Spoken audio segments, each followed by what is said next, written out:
bọ̀dá ìpanumọ́. Bọ́kọ bá ń bá sọ̀rọ̀ dùn lọ́wọ́ ní bọ̀dá ìpanudé.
And there it is right there. The language that you've spoken is not to my understanding, young lady. So there it is right there. Good day to you, good to be in your company and all that. Good day to you. We go again, as we always go. There's not an abundance in the news, by the way. You can see somewhat that we're still hanging on to the clutches of yesterday's storyline. So we're not quite sure how this will go. If a panel turns up and they turn up bearing gifts, then we'll have a great session. We'll have a great session nevertheless, but certainly not wrapped around the storylines. But good day to you, good to be in your company and all that. Please say hello as you're coming in so we can return the hellos.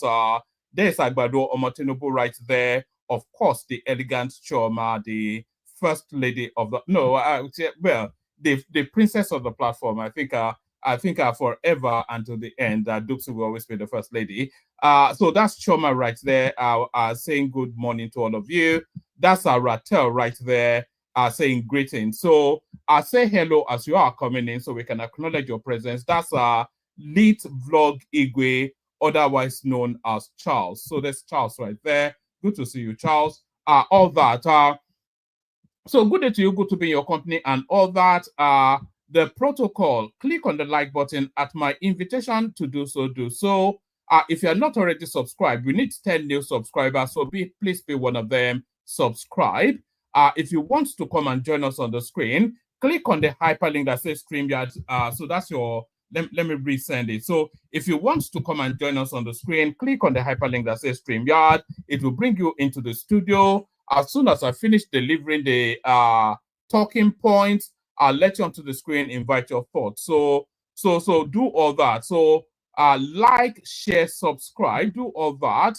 Click on the hyperlink that says StreamYard to come and join us on the screen. Super chat towards the stream. Share the links just as widely as you can. So do all those things. So all those things. So let's just get started. We're going to be a bit somewhat Peter Obi is coming. Well, I don't know. That's a matter between himself and his wife, isn't it? If Peter Obi is coming, then lucky him. So all that. Like, share, subscribe. Click on the hyperlink that says StreamYard to come and join us on the screen. Super chat to us to stream. All those things that we always invite you to do. So do them. Let's just get started, shall we? So we're starting then pretty much where we left off. Right, we're starting then, just where we left off yesterday is where we're starting off. So I want you to listen. It's only going to be like a minute. Good to see you, Samuel Adeleke. So it's only going to be like a minute of this clip, but I want to establish something before we carry on into the next story. So listen to the reason that Rufai Hussaini is telling us that Ruben Abati is not in the screen, is not at the studio. So listen to the reasons that Rufai Hussaini is giving for the absence of Ruben Abati. With the present president, Bola Ahmed Tinubu, he lost. He lost primary. And he said he did not support Bola Ahmed Tinubu because he had no capacity. And Nigeria proved him wrong. They said, oh, okay, carry your support and go. So we must have to say a couple of things. Number one, first and foremost, Dr. Abati did not leave because of the fact that Lere Olayinka, was coming here. We have to restate that. He was indisposed. He couldn't make it here. He called in sick. Right. He was indisposed. He couldn't make it here. He called in sick. So that's why, that's the reasons being presented. Of course, he would know because he would know why his colleague was not there. So it would tell you then that the guy phoned in sick. So that was the reason he gave. So now Ruben Abati responds to that verbal onslaught by Lere Olayinka. So now here is Ruben Abati's response. EFCC, because a slew of things were alleged. Lere Olayinka spoke about Ruben Abati's his excursions, his encounter with the EFCC. He spoke about that. He spoke about how Ruben Abati used to go and beg Nyesom Wike for money. He spoke about that. He accused Ruben Abati of being a spokesperson for Rotimi Amechi, and he accused him of being on Rotimi Amechi's payroll. So yeah, it made a whole slew of allegations. So now Ruben Abati's right to reply. EFCC apologized to me. This is Ruben Abati speaking on begging Wike for money, being Amechi's aide. So now let's see now. Former presidential aide. Sorry, let me shut her. Hold on. That's better. Yes. Former presidential aide and Arise TV anchor Dr. Ruben Abati has dismissed claims that he approached the Minister of the Federal Capital Territory, FCT, Nyesom Wike, for money. Correspondents report that Wike's media aide Lere Olayinka had claimed Abati, alongside his wife, had begged the former Rivers State governor for money to settle a case with the Economic and Financial Crimes Commission, EFCC. So a lot of you, of course, should know that Ruben Abati was incarcerated by the EFCC for for weeks, if memory serves me right. So he has history with corruption. This now newfound bastion of righteousness and virtue, once upon a time a criminal, according to the FCC. A former presidential aide and a Rice TV anchor, Dr. Ruben Abati, has dismissed claims that he approached the Minister of the Federal Capital Territory, Nyesom Wike, for money. Correspondents report that Wike's aide, Lere Olayinka, had claimed that Abati, alongside his wife, had begged the former Rivers State governor for money to settle a case with the Economic and Financial Crimes Commission, EFCC. Speaking on Rice TV, Olayinka slammed Abati for turning himself to the spokesperson of former Transportation Minister Rotimi Amechi, urging the TV host to resign his job and take up the role of media aide to Amechi fully. Reacting in a statement on Saturday, Abati said he was not Rotimi Amechi's spokesperson, nor did he have his phone number. According to him, he has never approached Wike for money to settle any case with the EFCC, disclosing that the anti-graft agency had apologized to him. The statement reads, "I have never approached Minister Nyesom Wike to beg for money.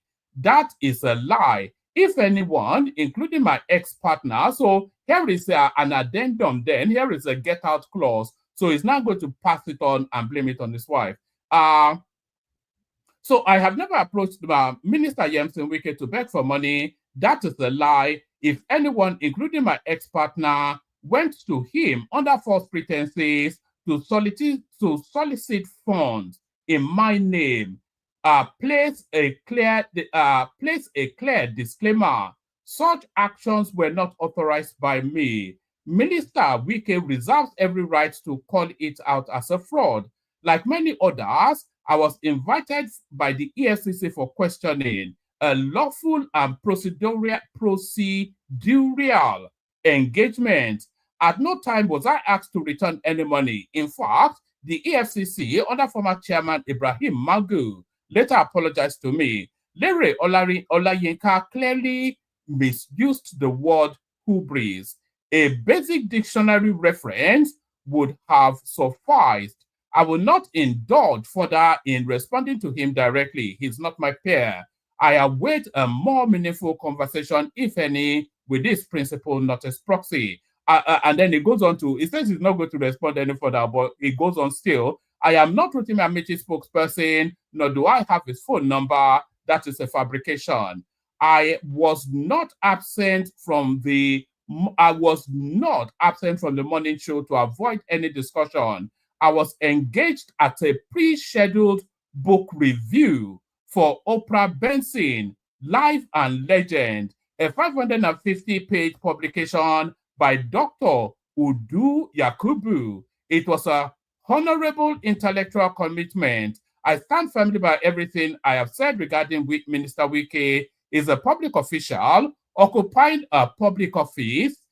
He is and should remain subject to public scrutiny. Nobody in public service is above accountability. So there it is right there. So according to Rufai Hussaini, of course, the absence is attributable to this guy phoning in sick. But according to the guy, he was absent because he had to go to a book launch. But let me, I'm going to take 5 minutes just to go and attend to something momentarily. Just give me 5 minutes. Let me play a bit of music and then we'll come back. Which music is long enough for the period that I need. Let me play you. Let me play you the same song that I played you just earlier. Bear with me.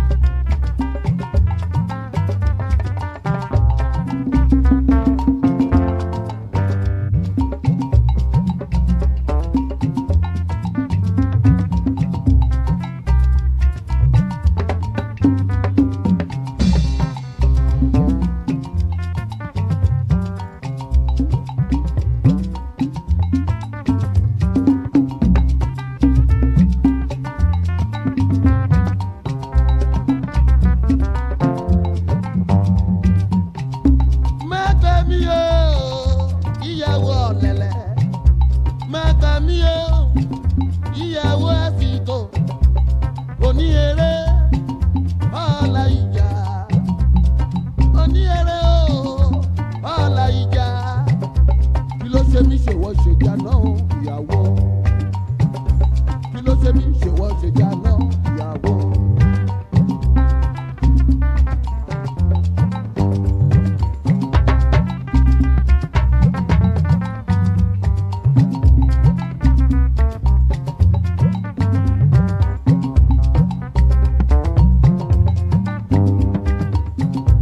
Abu bàbá ọkọ, abu màmá ọkọ, bó bá ń bá kan sọ̀rọ̀ awú bí búrẹ́dì omi, amọ́kọ lójú táyì bẹ́ẹ̀ni kọ́kọ́ ò jẹ́ nǹkankan, bọ́kọ bá ń bá sọ̀rọ̀ ẹ̀dùn lọ́wọ́ àníbọ̀dá ìpanumọ́, bọ́kọ bá ń bá sọ̀rọ̀ ẹ̀dùn lọ́wọ́ àníbọ̀dá ìpanudé.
All right, sorry about that. So that was that. So that's Ruben Abati then caught in a lie. So that's Ruben Abati caught in a lie. What else do we have? Actually, like I said, we don't have an abundance, so we just whiz through what we do have, and then we'll see what happens after that. The PDP are begging Peter Obi to return to the party. I'm not quite sure if that serves any purpose anyway. Although, because the PDP has the machineries of electioneering, maybe it will serve marginally Peter Obi returning there, but who yields to him? That's the thing. But then the PDP has no talents anymore. You have to consider that, because who is left in the PDP? Makinde, Bala Mohammed, Atiku virtually left. So who is left there? Saraki. So there's no real champion left there. So the scouting for a champion now, PDP begs Peter Obi, others, to return to the party. So is this an actual beg or a speculative beg? The People's Democratic Party, PDP, in Anambra State, so it's a localized something. Until and unless the chairman of the party is actually making the request, there is not really a request. The People's Democratic Party, PDP, in Anambra State has pleaded with Peter Obi, the Labour Party presidential candidate in the 2023 elections, to return to the party. Mr. Obi defected to the Labour Party when he felt he could not achieve his presidential ambition within the PDP fold. The PDP made the call for the return of Mr. Obi and others after the enlarged meeting of the State Executive Committee, SEC, to review the state of the party and chart a way forward in Oka on Thursday. The communique, signed by Chidebe, the chairman of the PDP in Anambra State, said alliances with ideologically incompatible political formations in guise of coalitions would likely not yield the desired success. So I'm not quite sure if there's any ideology that underpins the Nigerian. I feel that there's somewhat of some sort of ideology, but it's still very much in its fledgling state. The communique signed by Chidebe, the chairman of the PDP in Anambra, said alliances with ideologically incompatible political formations in the guise of coalition would likely not yield the desired result. The committee extends an open invitation to all aggrieved and former members of the PDP in Anambra, particularly our revered former governor, Mr. Peter Obi, to return home and reunite with the now rejuvenated and restructured PDP. So when did that actually happen, that our PDP is restructured, never mind be rejuvenated? We will gladly welcome our brothers and sisters our brothers and sisters back to join us in the collective quest for a better Nigeria, he said. Mr. Chidebe told the Anambra electorate to support Jude Ezenwafo and his running mate, Francis Okeke, in the coming election, whilst urging the Independent National Electoral Commission, INEC, to ensure fair, transparent, and impartial electoral process. So, a fair, transparent, and impartial electoral process is an impossibility in Nigeria. Not that it could never or would never happen, but it could never and will never be acknowledged. So it's just as simple as that. Every losing party, since election became a thing in Nigeria, has always claimed that the umpire was biased and the process was rigged. Nobody, I'm not quite sure, even Goodluck Jonathan, he said the election was rigged, but he considered it anyway. Nobody has yet lost a free and fair election in the history of Nigeria, and nobody ever will. We call on the good people of Anambra to remain steadfast in their historic support for the PDP and to come out en masse to vote for our candidates, he said. So I'm not quite sure. I could check, but I don't think PDP has ever won anything in Anambra State. Anambra, pretty much since the inception of the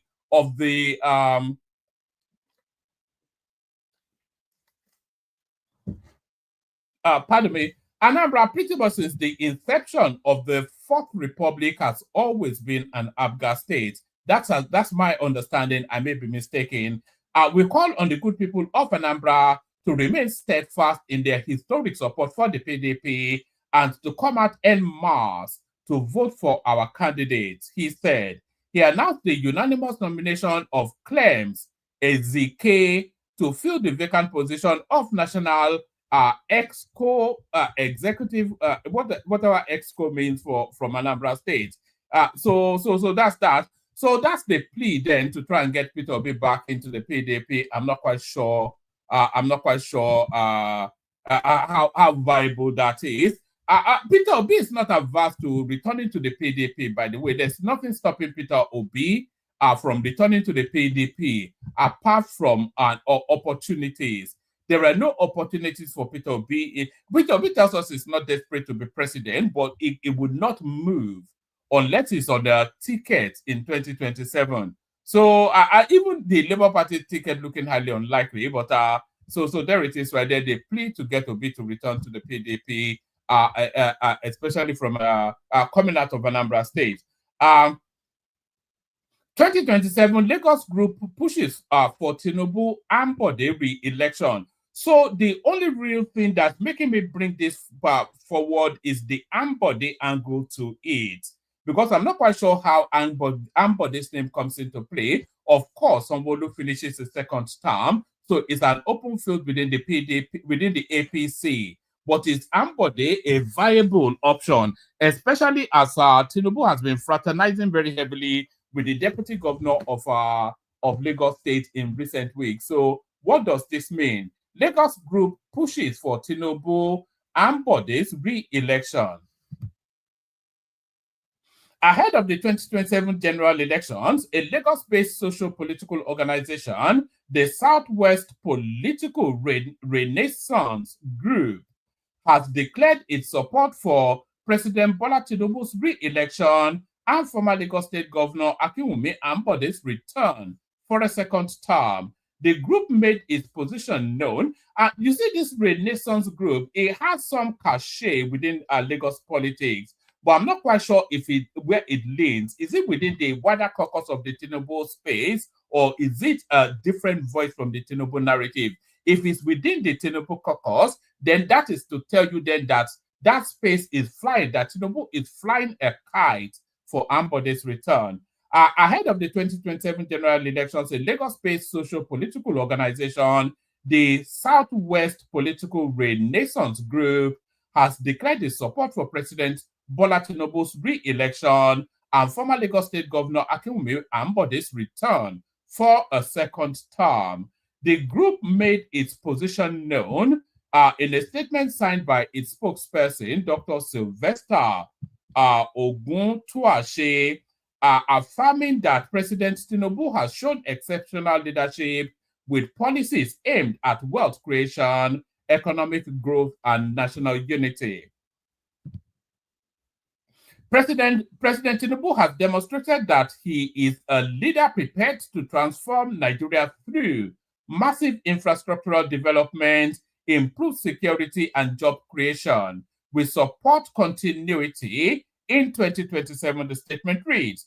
SWPRG also threw its weight behind Ambode's return, describing him as one of Lagos State's best governors. So the jury is, Lagos State has been blessed with excellent leadership all the way through. Let me send the link again. By the way, there's no one in the studio. If anybody wants somewhat of a micro conversation, you can come in. I'm not quite sure if it's going to be an extended session, but if you want just a little soup song of something, you can come in.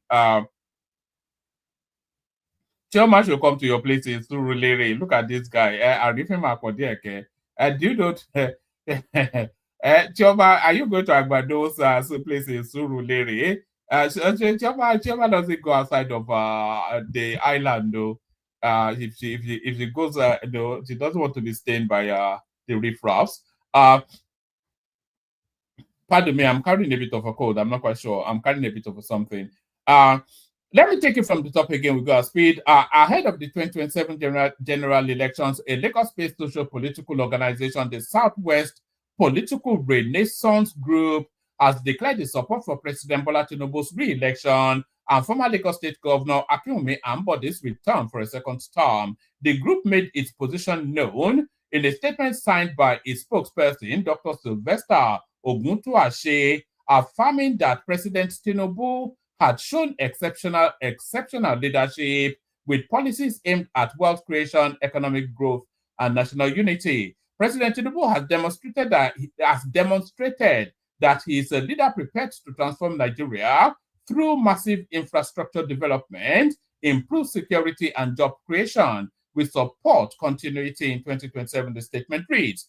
SWPRG also threw its weight behind Ambode's return, describing him as one of Lagos State's best governors. So that was where I paused. So I was then speculating too that Lagos has been blessed all the way through with excellent governors. Fashola Ambode, that's then succeeded him, and then now on his second half, Sanwo-Olu.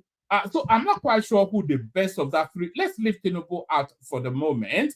Let's actually discuss that. That amongst that trilogy, who has been the best governor for Lagos State, Fashola, Ambode, or Tinubu? And would you support then Ambode's return to come and complete his second term? If Ambode returns, by the way, that is to signal then that in 2031, the governor of Lagos State is going to be Seyi Tinubu. That is what that permutation will tell us. SWPRG also threw its weight behind Ambode's return, describing him as one of Lagos State's best governors. The group noted that Ambode was the first governor in the state's recent democratic history to serve only one term despite his remarkable achievements. Ambode, a fine gentleman, a patriot, and a loyal party man, should be recognized and rewarded. It can only begin with offering him the right of first refusal for the APC governorship ticket in Lagos come 2027, Oguntuashe said. So Ambode should, if Ambode was going to be the governor, we should be seeing him coming out more in the media space already by now, but we will see how that plays out. Whilst acknowledging that the incumbent incumbent governor Babajide Sanwo-Olu has built upon Ambode's legacy since taking over in 2019, the group said it was time for fairness to prevail. So this group, although of course they are endorsing Tinubu as would be the expectation that they would, but what they are really saying is they are really coming out to fly a kite for Ambode. That's really the purpose of this output. Whilst acknowledging that the incumbent governor Babajide Sanwo-Olu has built upon Ambode's legacy since taking over in 2019, the group said it was time for fairness to prevail. We are unequivocally saying that both President Tinubu and His Excellency, former Governor Ambode, are unapologetically our choice for the Tinubu-Ambode 2027 election. They have both demonstrated what good leadership is all about, the statement reads. And by the say, not by the say, but by the way, Ambode will be a shrewd pick. One, if they pick Ambode, he can only serve one time, which is to tell you then that they are permuting for Seyi Tinubu in 2031. But Ambode is also to pass off at the side the trajectory of Chinedu Rose Vivor, because if the field is left virgin with somebody that doesn't already have an established name, then they run the risk of Chinedu Rose Vivor. So if they throw a novice against Chinedu Rose Vivor, it might well gobble them up. So they need a heavyweight to counterweight Gbadebo Rose Vivor or Chinedu Rose Vivor, whatever his name is. We are unequivocally saying that both President Tinubu and His Excellency former Governor Ambode are unapologetically our choice for the Tinubu-Ambode 2027 election. They have both demonstrated what good leadership is all about, the statement added. The group urged Lagosians and Nigerians at large to support both leaders in continuing what it described as noble projects that had already begun shaping the future of the state and the country, emphasizing that the Tinubu-Ambode 2027 election presents a renewed opportunity to consolidate progress made so far. So to consolidate on, I should say, progress made so far. So there it is right there, the kite then being flown for Ambode. So anybody thinking that anything is guaranteed, there are no guarantees in place. So let's go on from that to something a bit more lighthearted. Owners and promoters of 10 most expensive private universities in Nigeria. You know, I'm somewhat reticent. Not even reticent, and I'm somewhat anatomic.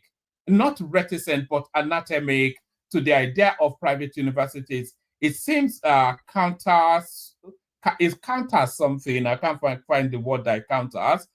Owners and promoters of 10 most expensive private universities in Nigeria. So we whisk through this one.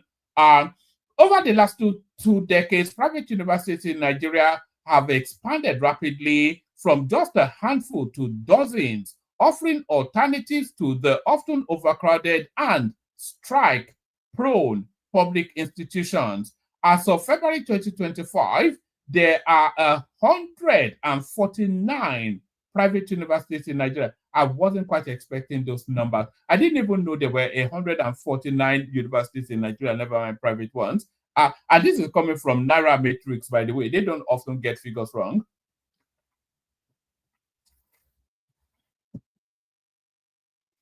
As of February 2025, there are 149 private universities in Nigeria, making up more than half of the country's 295 total universities. Amongst all these choices, a few stand out for charging fees that most Nigerians can only dream of paying, creating headlines every time school fees are mentioned.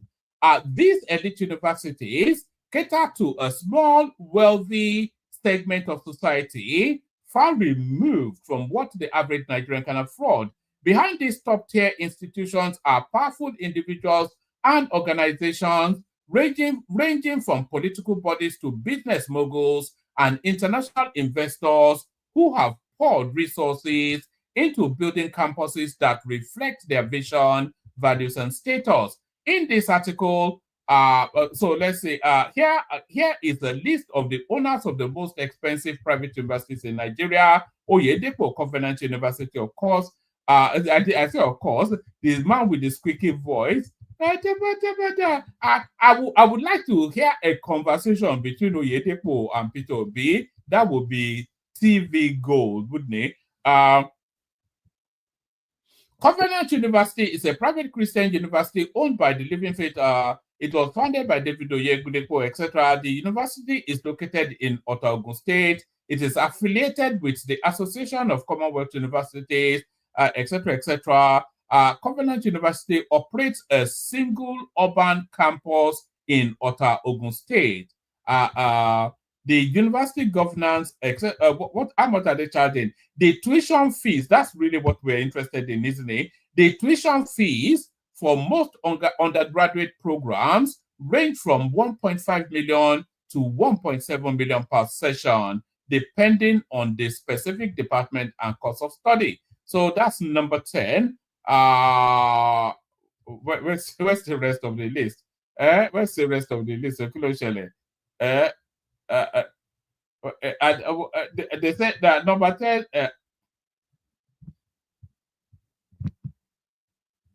It's a drop-down menu.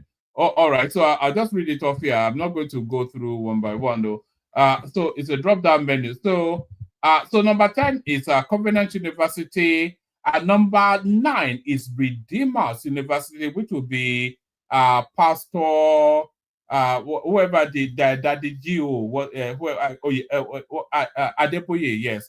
So number 10 is Covenant University. Number 9 is Redeemers University. American University of Nigeria, I think that's Atiku Abubakar. Bowen University, Lead City University, Afe Babalola University. So that is just to tell you the arrogance and the hubris of the man naming a university after himself. Afe Babalola University, Pan and Atlantic University, NAL University of Nigeria, Babcock University, and the topmost one, the one that sits at number 1, is Harvard Wigwe. Is this now the new flex? Harvard Wigwe University is the final one. So that's that. So that's that. What else do we have? Like I said, we don't have an abundance. So that's that. Let me play you a couple of clips. I'll send the link again. Anybody else to come in. Still no one in the studio. So if you want the conversation, like I often say, do people actually even share the links? We're not seeing sufficient enough in terms of the concurrent traffic. Maybe it's to do with the timing. I'm not sure. But let me play you this clip. I've been carrying this clip now for about 2-3 days, but I should have played it to you. So if you are living in diaspora, see if you can relate to the conversation taking place in this clip. If you're living in diaspora, you've perfected that American, German accent, whichever country you're in, you've perfected it. Maybe you were even born in there. Maybe you're even a 3rd generation. Maybe you are 4 generations into being an American or whatever. So from that prism, relate to this conversation. I'm really speaking from an Indian person, British Indian. I'm proudly British, fiercely British, love it. I can't stand it when Indians say they are English. It really, really, really frustrates me. I'll tell you why. I will say to them, look at yourself in the mirror, get a picture of your parents and look at them. Are your parents Indian or not? Yes, they are. my friend, you are Indian. Just because you're born in a country doesn't mean you are that. They're born in Britain. That means they are British, no? Yes, British, yes, I agree with that. But you if they were are born in England, they were English. Go get a DNA test, and what would that come back and say? You're coming from that part of the world. You're Indian. So fine. So how many generations back do we have to go before we say, you are pure English enough? You know, you got my granddad was Scottish. What am I? I'm quarter Scottish. I would personally identify, if I was you, there's a quarter Scottish. That would be part of you, who you are. Now, if you then choose to say you're English, that's your choice. But you're not. But I am. Look at your DNA line and stuff. I'm sorry, that's just the way it is. Right. Okay. Well, I'm a sort of. If we look at my DNA line, Jazz, I'm a sort of emerged out of the swampy bog of the River Ribble. So there's that. This is something that this is an undercurrent prejudice that we are seeing a lot of within the westernized space. So forget that and people overcompensate as well, by the way. So you are American born, you've never been to Nigeria before, your parents are Nigerian, you are 20-something thereabout. So you over Americanize your Americanness. But the actual white Americans, who are not even the indigenous Americans, they don't see you as American. That's just the thing. There's a hierarchy of being, even within that strata of indigenous shape. Do you know what I mean? So you speak faultless accentuation. You are culturally enmeshed, but the tone of your skin just prevents you. So that guy is arguing then that you can be as British as you like, but you can never be English. You can be born in England, play for England in football, cricket, etc. But as long as you are black, Indian, whatever it is, if your history does, and the other guy was asking him, how far do you have to be removed in your DNA? It's just it's a weird one. So where's Prince Daddy? Yeah, who's calling out Prince Daddy right there? Who's that even? Is that you, Niger man? So there's that. So there's that. That one just if you know, you know. There's just that's just something going on in the undercurrents of society. Oh, there was one other clip that I wanted to show you. This goes back to the narrative of that newly commissioned 30 kilometers road by Tinubu. There's a lot of contention there, and there's a fight that has broken out on social media between two disparate elements. So on the one hand, you have Segun Olo. I actually know this guy personally. I have his number. On the one side, you have Segun Olo. On the other side, you have Reno Omokri. So let's pick it up from here. So Tinubu commissions the road, as you know, a lot of fanfare. Wole Soyinka turned up and everything. The great and not so good, they were all there. So they then told you then that 30 kilometers of that road has been completed.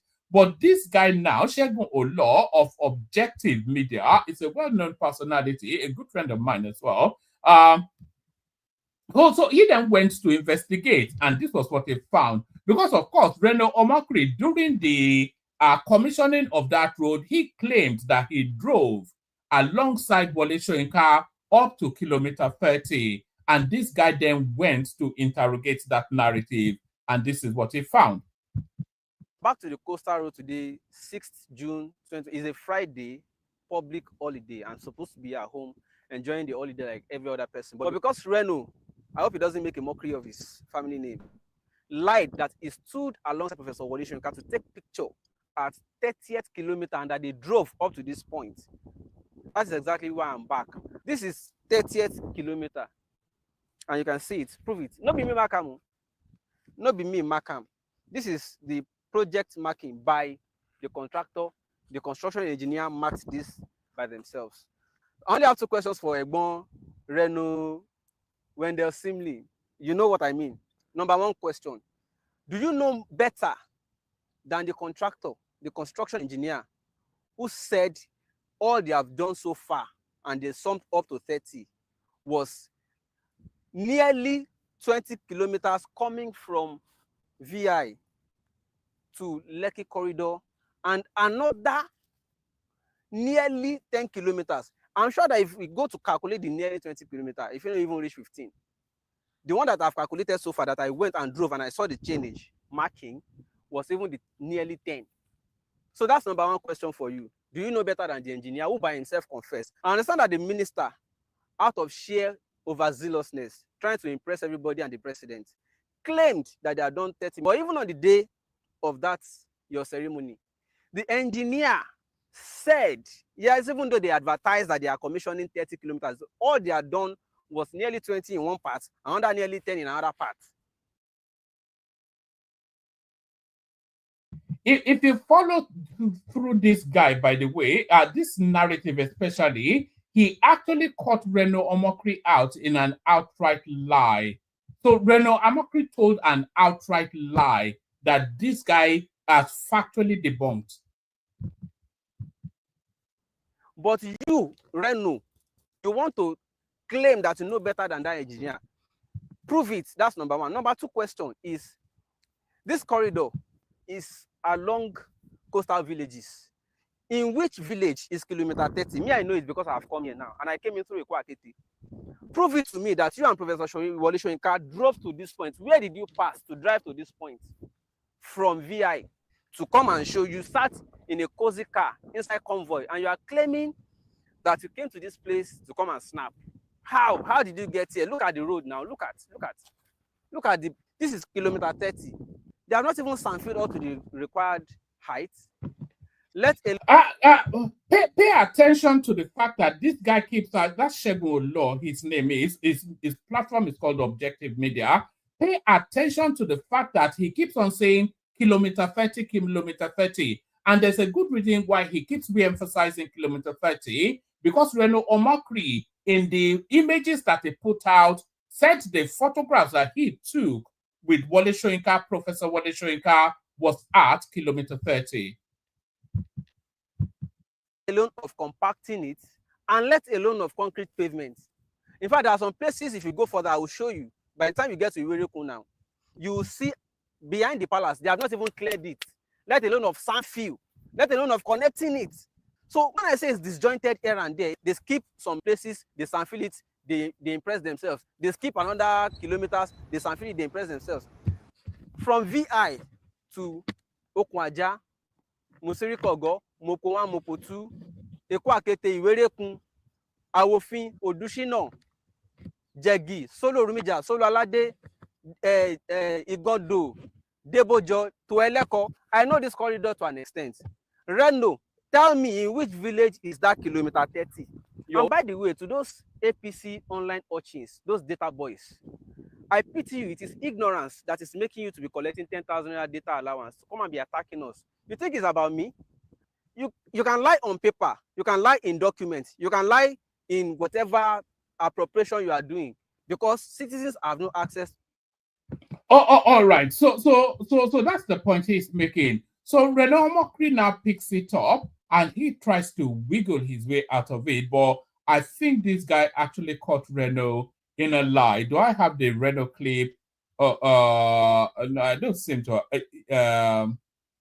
Yes, I have the Reno clip. All right, so yesterday a gentleman did a video and he called me a liar about the Lagos-Calabar Coastal Highway, and he said he'd gone to kilometer 30 and there was nothing there, just, you know, like a flagpole. But here's the thing, you know, neither the government nor I as a private citizen said that if you drive from Ahmadu Bello Way up to kilometer 30, you're going to see something. That's not how it works. The Lagos-Calabar Coastal Highway Section 1, which begins on Ahmadu Bello Way, is actually 30 kilometers completed. But the 30 kilometers starts from Ahmadu Bello Way, 20 kilometers all the way to Okunwaja, and then it stops there. And from the other end, from Eleko, it goes backwards 10 kilometers. So it is the Eleko backward 10 kilometers and the 20 kilometers from Ahmadu Bello Way up to Okunwaja that is 30 kilometers. Now, we've said this before, but probably the young man who did the video missed that information. Watch this video. Is that by May 25th, 2025, there will be 30 kilometers that is ready for the president to commission in the section 1. And what is the 30 kilometer? 20 kilometer continuously from Ahmad Bello Way would be, so, and then 10 kilometer at the end of section 1, which is Leko Junction. And why are we leaving about 17 kilometers? It's because of settlement, because the settlement of the sand by the reason of our instrument is going to take about 6 months or thereabout to properly settle because of. All right, so yesterday a gentleman did a video and he called me a liar about the Lagos-Calabar Coastal Highway, and he said he'd gone to kilometer 30 and there was nothing there, just like a flagpole. But here's the thing, neither the government nor I as a private citizen said that if you drive from Ahmadu Bello Way up to kilometer 30, you're going to see something. That's not how it works. The Lagos-Calabar Coastal Highway Section 1, which begins on Ahmadu Bello Way, is actually 30 kilometers completed. But the 30 kilometers starts from Ahmadu Bello Way, 20 kilometers all the way to Okunwaja, and then it stops there. And from the other end, from Eleko, it goes backwards 10 kilometers. So it is the Eleko backward 10 kilometers and the 20 kilometers from Ahmadu Bello Way up to Okunwaja that is 30 kilometers. Now, we've said this before, but probably the young man who did the video missed that information. Watch this video. Is that by May 25th, 2025, there will be 30 kilometers that is ready for the president to commission in the section 1. And what is the 30 kilometer? 20 kilometers continuously from Ahmad Bello Way would be, so, and then 10 kilometers at the end of section 1, which is Leko Junction. And why are we leaving about 17 kilometers? It's because of settlement, because the settlement of the sand by the reason of our instrument is going to take about 6 months or thereabout to properly settle because of the filling of up to 10 meters height within that section. Now, before I agreed to come to Lagos for the flag off of the Lagos-Calabar Coastal Highway, I didn't just rely on the government. I did some research on my own. I saw a video by a guy called Bolahon Aziz. Now, this guy had actually gone from the Ahmadu Bello Way beginning of the road up until kilometer 19, and this was 2 weeks before the commissioning, so it had only gone from Ahmadu Bello Way to kilometer 19. And then from the Eloka end, he had gone with a drone and captured the 10 kilometers, and you can actually see it on his YouTube channel and also on his X profile. I'm going to put the link in this video. About 30 kilometers have been completed in 2 stretches. 20 kilometers from Victoria Island to Okunwaja, and another 10 kilometers from Eleko heading back towards Okunwaja. In this video, I will take you along the entire route of section 1, showing what has been completed, what's still under construction, which route you will be able to drive on when it's open on the 25th, and how this road now looks like by the day and at night. I also phoned this young man and I asked him to verify, and this was verified. So I went to Lagos. Now, when I got to Lagos, the photo that we took, myself and Professor Wole Soyinka, it was not at kilometer 30 all the way from Ahmadu Bello Way. No, it was from kilometer 30, you see, from Ahmadu Bello Way up onto Okunwaja axis, that is 20 kilometers, and then from Eleko back, that's 10 kilometers. So the point where those two roads converged, that is where we took that photo. Now, the whole road itself is actually 47.4 kilometers. Why are you having 20 kilometers from Ahmadu Bello Way and then 10 kilometers from Eleko? It's just because they're going to have a bridge, railway, and a tunnel in the 17.4 kilometers between, and that part has to be stabilized. It takes 6 months for that road to be stabilized. Now, this is standard practice all over the world. When you're building a bridge, a road, a railway, or a tunnel, you don't just go from point A to point B. No, you start at either end of what you're building. So you start at point A and point B, and you meet in the middle. If you recall, when I was presidential spokesman under former President Jonathan, we had the Lagos-Ibadan Way, High Expressway, and President Jonathan went there. You had Julius Berger beginning from one end, and you had RCC beginning from another end. Now, I'm going to say this also for those supporters of the president and those supporters of the APC who are attacking this young man. Don't attack him. Yes, he insulted me, but don't worry, I've got a thick skin. I don't think he's a hater. I think he's a patriot who probably did not understand the whole picture. So it's our job to explain rather than to insult back. This is Reno Omokri. Thank you for watching, and may God bless you.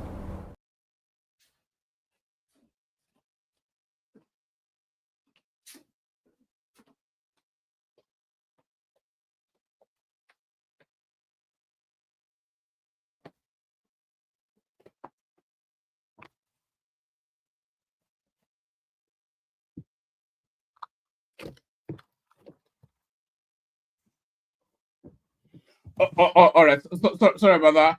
So that was Reno Omokri's right to reply. But as I said, this guy did catch him out in an outright lie. Segun Law is not disputing that So Segun Law is not disputing that 30 kilometers of road was built. I don't think that's I don't think that's the contestation. What Segun Law is disputing is that Reno put out something in the media space to tell us that he took a photograph at kilometer 30 and Segun Law was at kilometer 30 just as early as yesterday, and there was nothing like anything that Reno was describing. So if you look at the tweet that Reno put out here, it says this photo. So is put the response of Reno to him on top of the video. It says this photo. It was a photograph taken with himself and Professor Wodisheka. It says this photo was taken at the exact point of kilometer 30 on the Lagos-Calabar Coastal Highway. So that's an outright lie. There is no dancing around it to equivocate that Reno did not lie. That's just an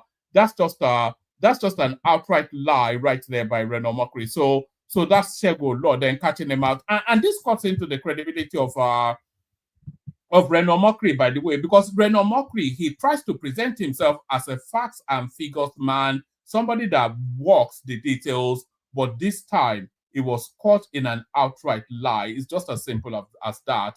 You know, that photograph could not and was not taken. It could not have been and was not taken at kilometer 30. That's just a lie. It's just as simple as that. There's no dancing around it to call it anything other than what it is, which is a lie. So that's Reno then caught out in a lie. So that's Reno caught out in a lie. Let's go on from that to another one. Let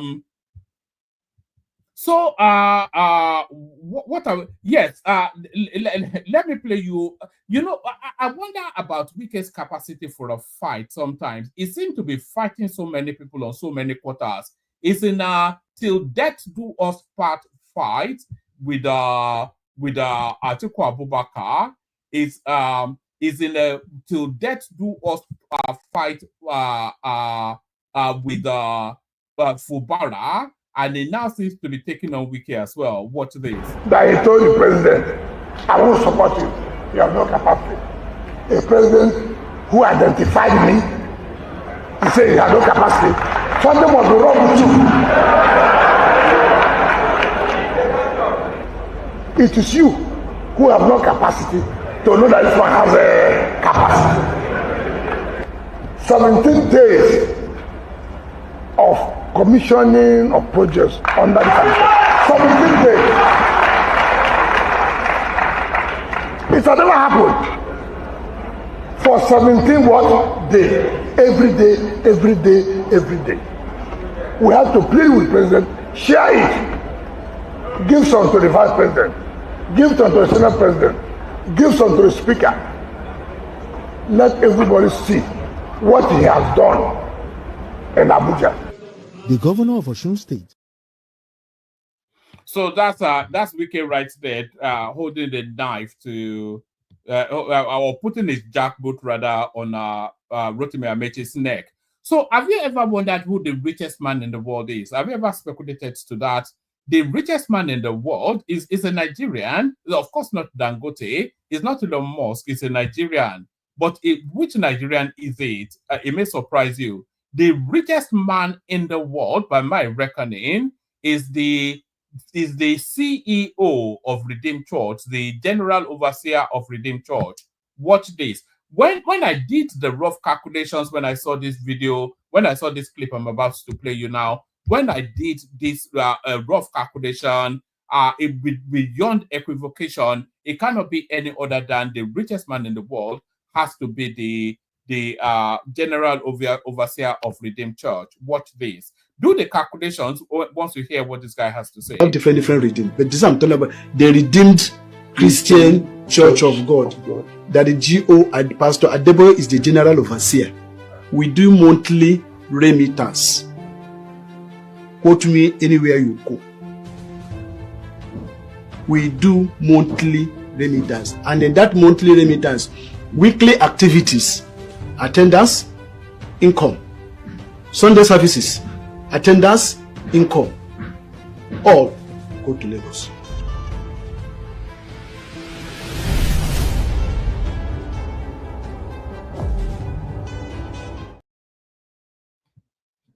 So there it is right there. They do monthly remittances all the Redeemed churches.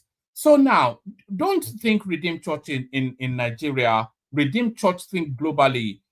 Where I live, within a 5-minute drive, there are about 3 Redeemed churches. So if 10% and the one that I go to is a very middle class church, it's a very middle class Redeemed church. If you think of if that church alone was remitting 10% and they were all remitting their 10%, then just have the imagination to imagine the level of money that will be being remitted to that space. That guy, richer than Mansa Musa, without equivocation. So there's that. So let me go on from that to another one. Peter Obi, of course, continues his campaign, and here he is campaigning heavily still.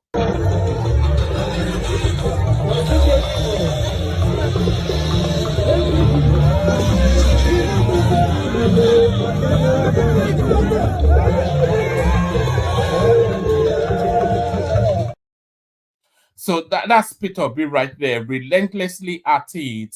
Still, what is that? 2 years now, over 2 years now since the last election. Still relentless. It will need 4 years to recover from this campaign that is embarked upon. So we go back to that Pastor Paul Adefarasin narrative, brandishing a gun to a random guy on the street.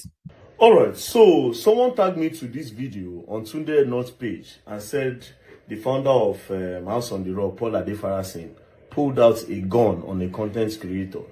So the first thing I did, I said, are you sure? I watched the video, and to be very honest, I had to check, is it true that it is Paul Adefarasin?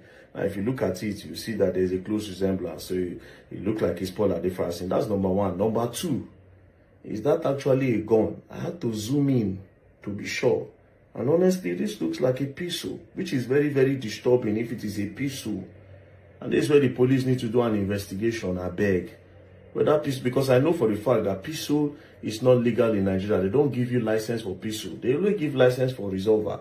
Now, this video is disturbing. If that's actually a gun, it is a very disturbing video. And why? If you go back to the video, you will notice that the car does not have a plate number. So imagine if something had gone wrong. How would they know the person that shot the boy? I don't know if you understand. Because if somebody is videoing your car and the person did not attack you, attempt to attack you, the person is even calling you boss. You can't come more peaceful. That means you say if you go through something, maybe stress. Because I don't understand why he actually had to pull out a pistol. Maybe he's going through something or he's stressed. And maybe that stress, just imagine say the stress, come make and carry that gun, shoot that boy. How they won't take no? How would they get justice for the boy? How they come? How would they get justice for that boy? Think about it now. They can't get plate number. So if they don't shoot the boy and they get police convoy, there's a police convoy or like a security close to his car. I am assuming that he's the one that is they are protecting him. So if they had maybe he had shot the boy, one of them can come down, can carry the evidence. Or carry the boy's phone. That's all. there's no plate number, and you are holding a pistol that is not legal in Nigeria. This is scary. This is very disturbing. So I want to really know, Nigerian police, when did you start giving a license for pistol in the country? And again, Dr. Paul Adefarasin, if that's truly you, you know what you did in this video is assault. Well, I will not be surprised, because in 2023, you were alleged to do something like this to a bus driver, where the driver hits your car, then you came down, and then you threatened the driver, you break the glass, it even injure him. I remember that news vividly. Even Instablog and some blogs in Nigeria, they carried it that period. For some reason, I don't know how that video was able to be cleared all over social media. So, oh guys, this is not the first time. As a pastor, it's not the first time that your name is coming up in a very weird news like this. That's number one. Number two, as a pastor, are you supposed to be carrying gun, considering what you people preach? People preach that God will protect all of us. Now don't they go carry gun? Pray for protection. God is the Alpha and Omega, the beginning and the end, the omnipresence. He will be always there. Now don't they go back here and go the whole gun to protect on yourself, even though it looked like you still had like a protection, like a security, a convoy. You still palm tools.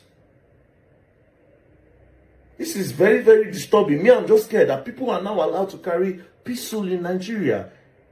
It is disturbing. It is really disturbing.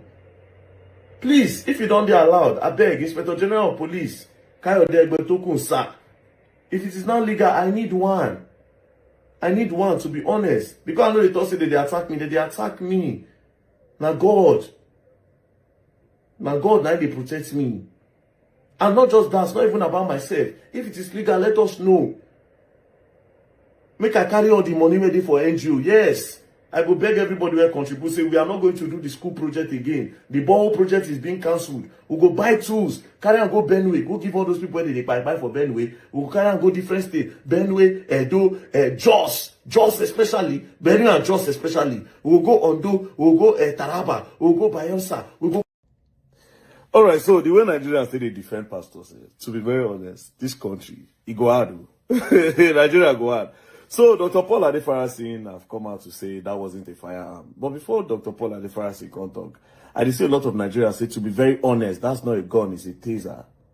If to say na Akpabi will hold that thing, you go talk say na taser. If na Sheyi Tinubu, you go talk say na taser. If na Tinubu or one of APC people, you go talk say na taser. How would you know it's a taser? Men looking at it, that thing, from distance, na gun it look like. Do you understand? The general, anybody will see if you wake person from sleep, na gone. But because say na pastor, una say, na elect, una the defender, wetin una no see. Wetin una no dey with. Una say na taser. Again, that's number one. Number two. So there it is right there. Nigeria, we hail thee and we hail thee indeed. Hope you can still hear me. Hope you can still hear me okay, by the way. I switched my system around somewhat, so hopefully you can still hear me okay. So there it is right there. Let me play the Kegite music, and then we'll see if anybody turns up for the conversation. The Kegites first. Only water, where they see my water. Oh yes, water. Only water, where they see my Hapa oh naido. Hapa oh naido. Hapa you don't come oh. Hapa oh naido.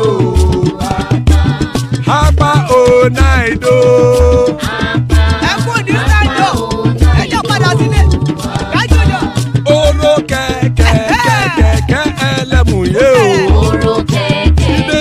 Kẹ̀kẹ́rẹ́ lẹ́mùrè o. Bobby Master kẹ̀kẹ́rẹ́ lẹ́mùrè o. Chifu Faila ti kẹ̀kẹ́rẹ́ lẹ́mùrè o.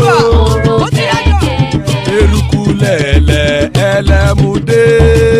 Eruku lẹ̀lẹ̀ ẹlẹ́mùdóde. Eruku lẹ̀lẹ̀ ẹgbẹ́ ẹlẹ́mùdóde ó jàre o.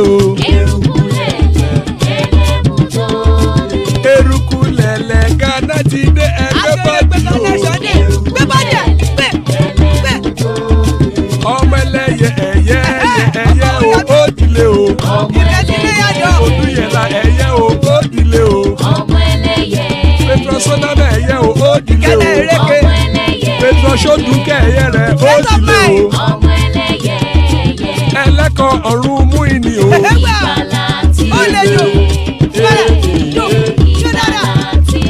àkùkọ ọ̀run mẹ́kọ.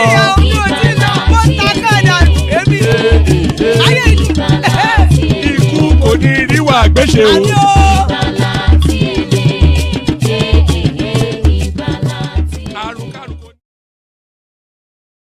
It is right there. Ikoko Neru Agbesheme, death have nothing to do with us.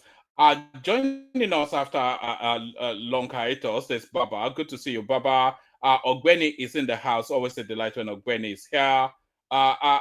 We did have a third person, and he was here all the way through. He just dropped the last minute.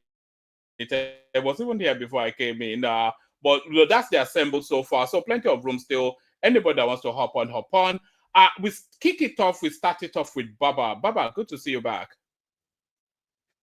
Well, I'm not back actually. I think you just riled me up with your Lagos postulation. Can you hear me, woman? Can you hear me? We can hear you. Hello?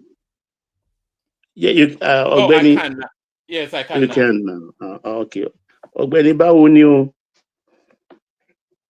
Adúpẹ́ lọ́wọ́ Ọlọ́run sà. Adúpẹ́. Ṣàlàáfíà ni adúpẹ́. I just came in because I couldn't stomach your postulation concerning the Lagos political mathematics, actually. Firstly, anyway, let me salute you. I hope your weekend is going well. And also, all the better for having you here, Baba. Ogbeni, I hope everyone is doing okay on all fronts back home. And the commentariat people, you are my people, and we're still expecting the favorites today. Please come on board.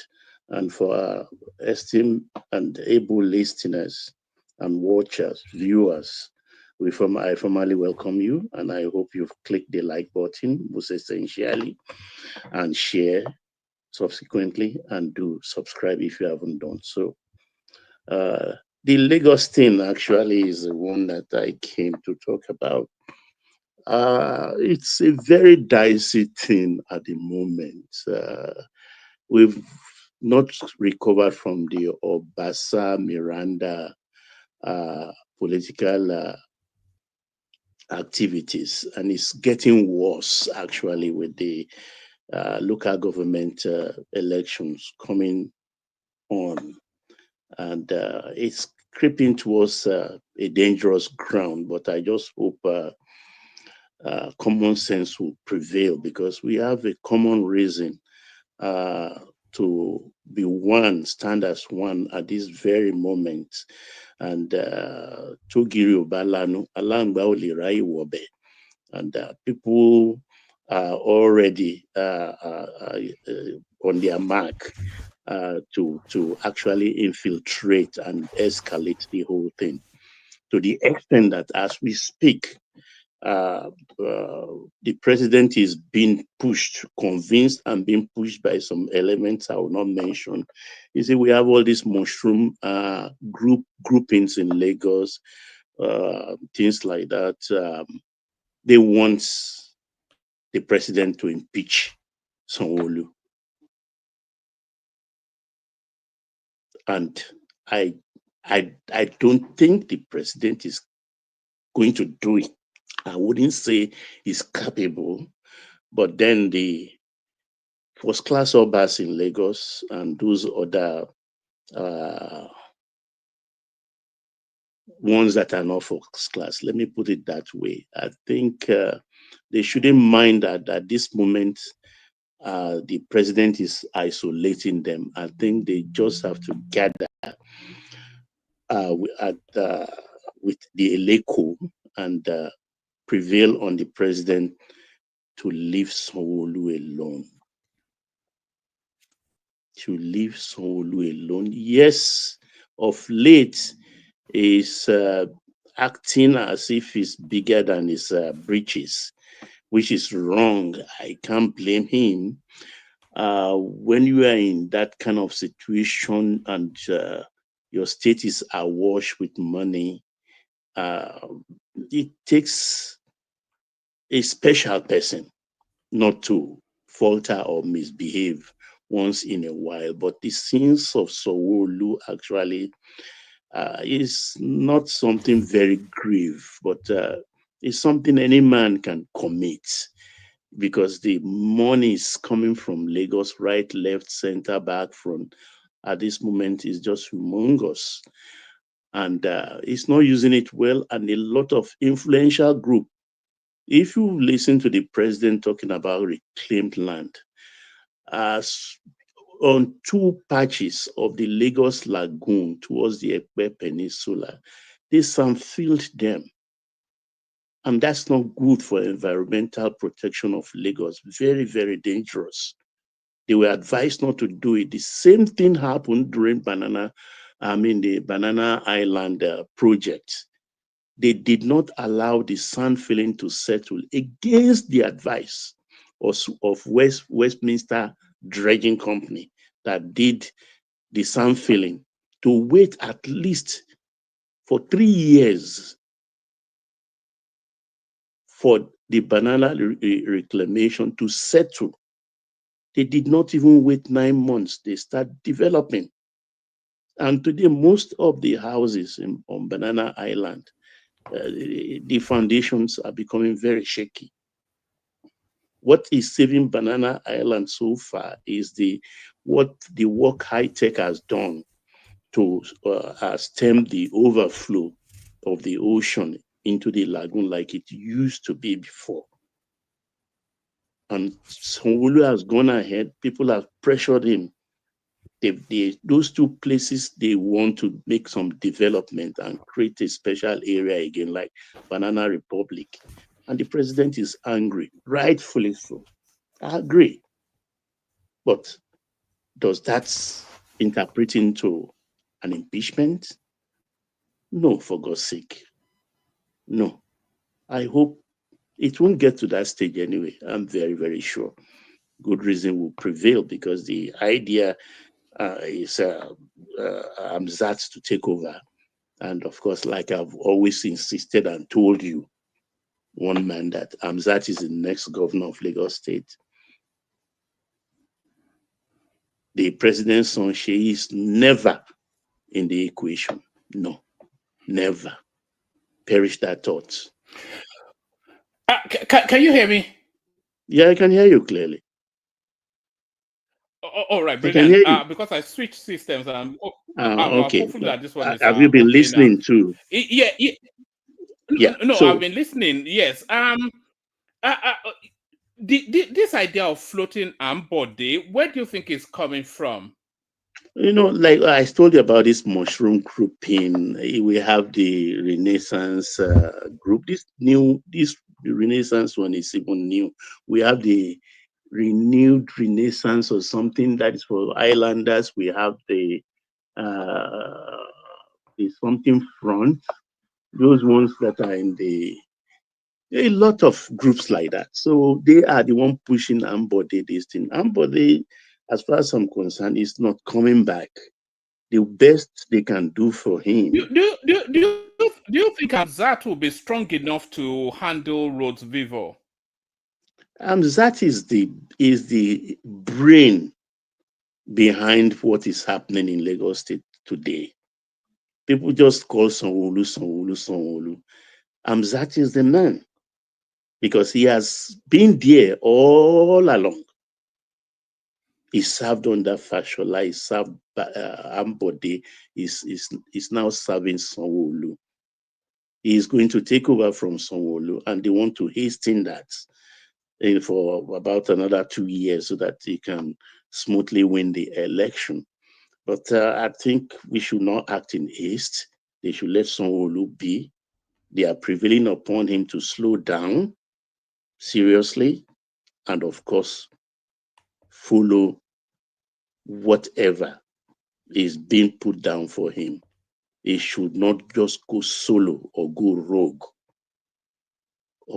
Because many people have the ears of the president today.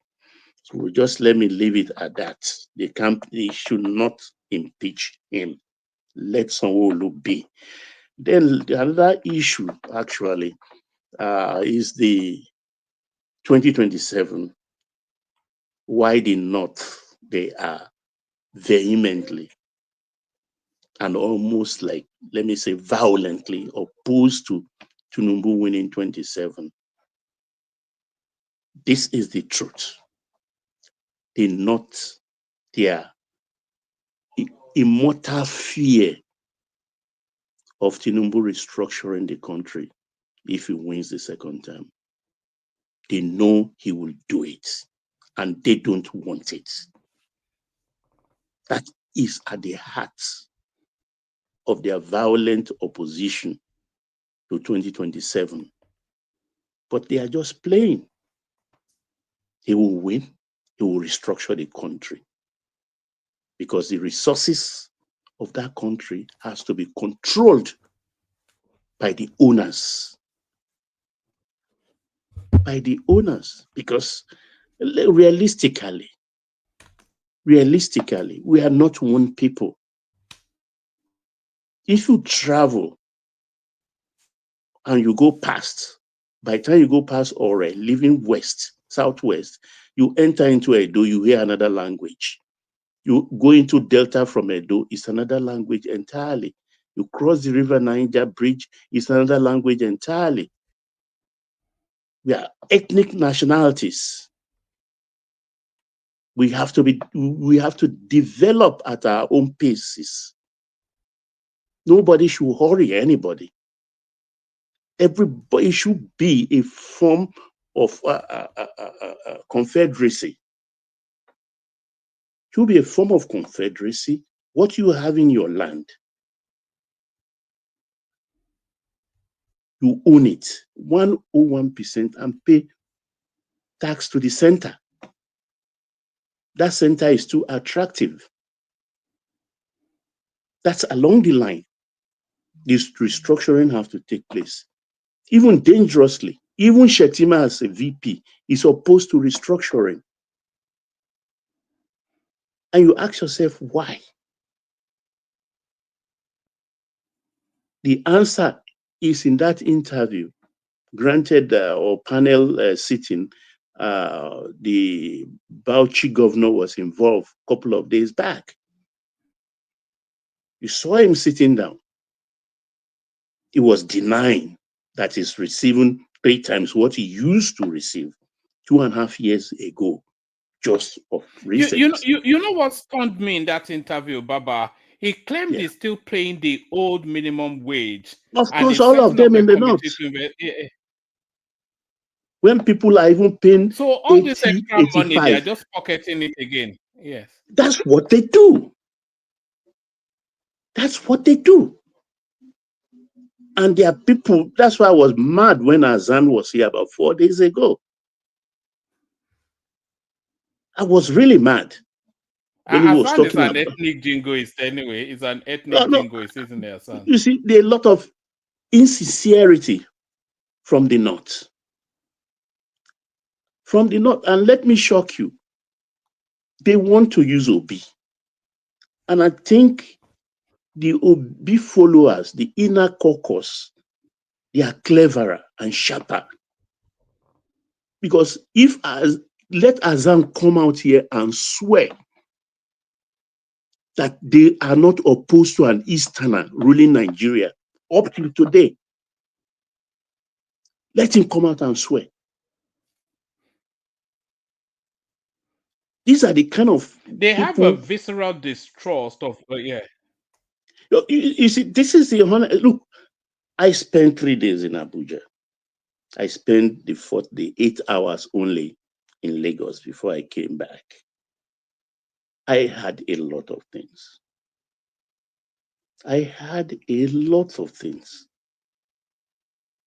You understand? The country has to be restructured, whether they like it or not.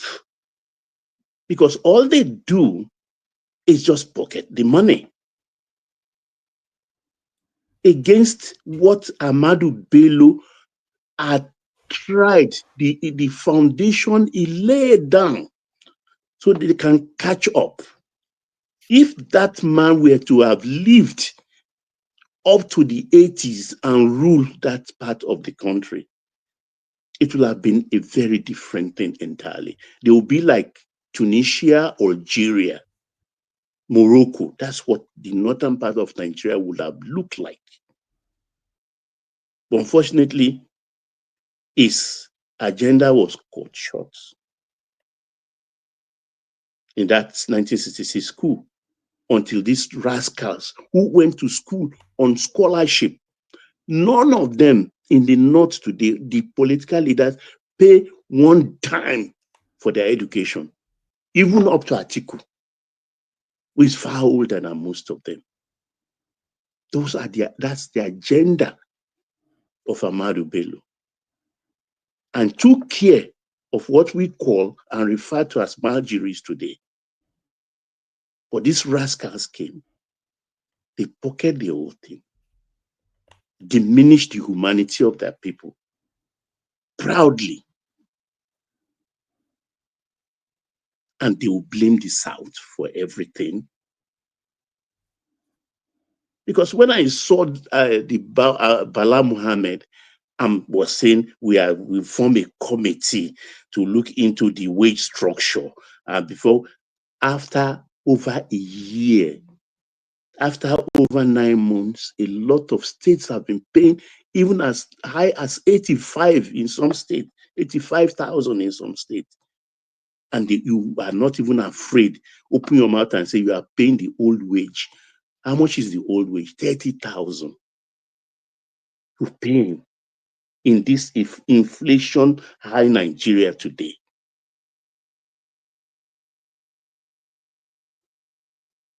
In a part of the country where all the bad statistics mitigating against the country's progress today are from that place, that space.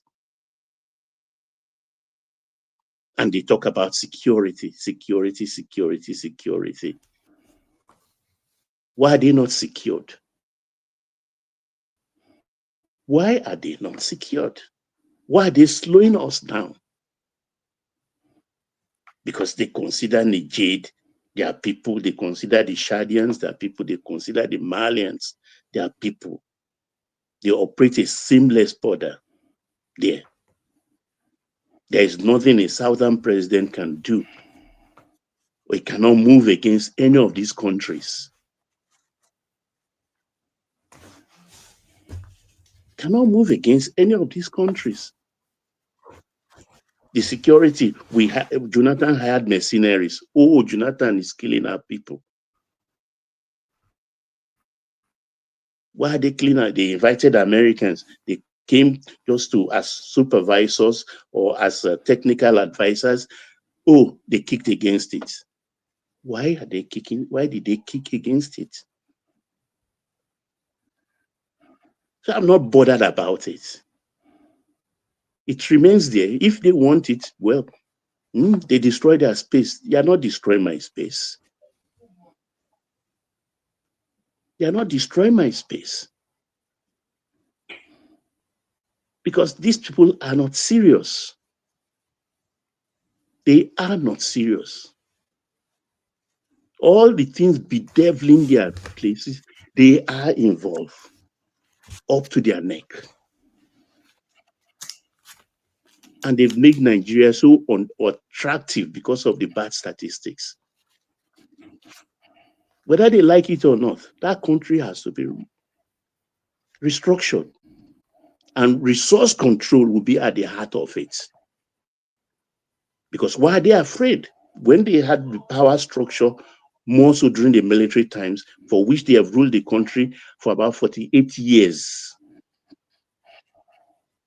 and having resources from the south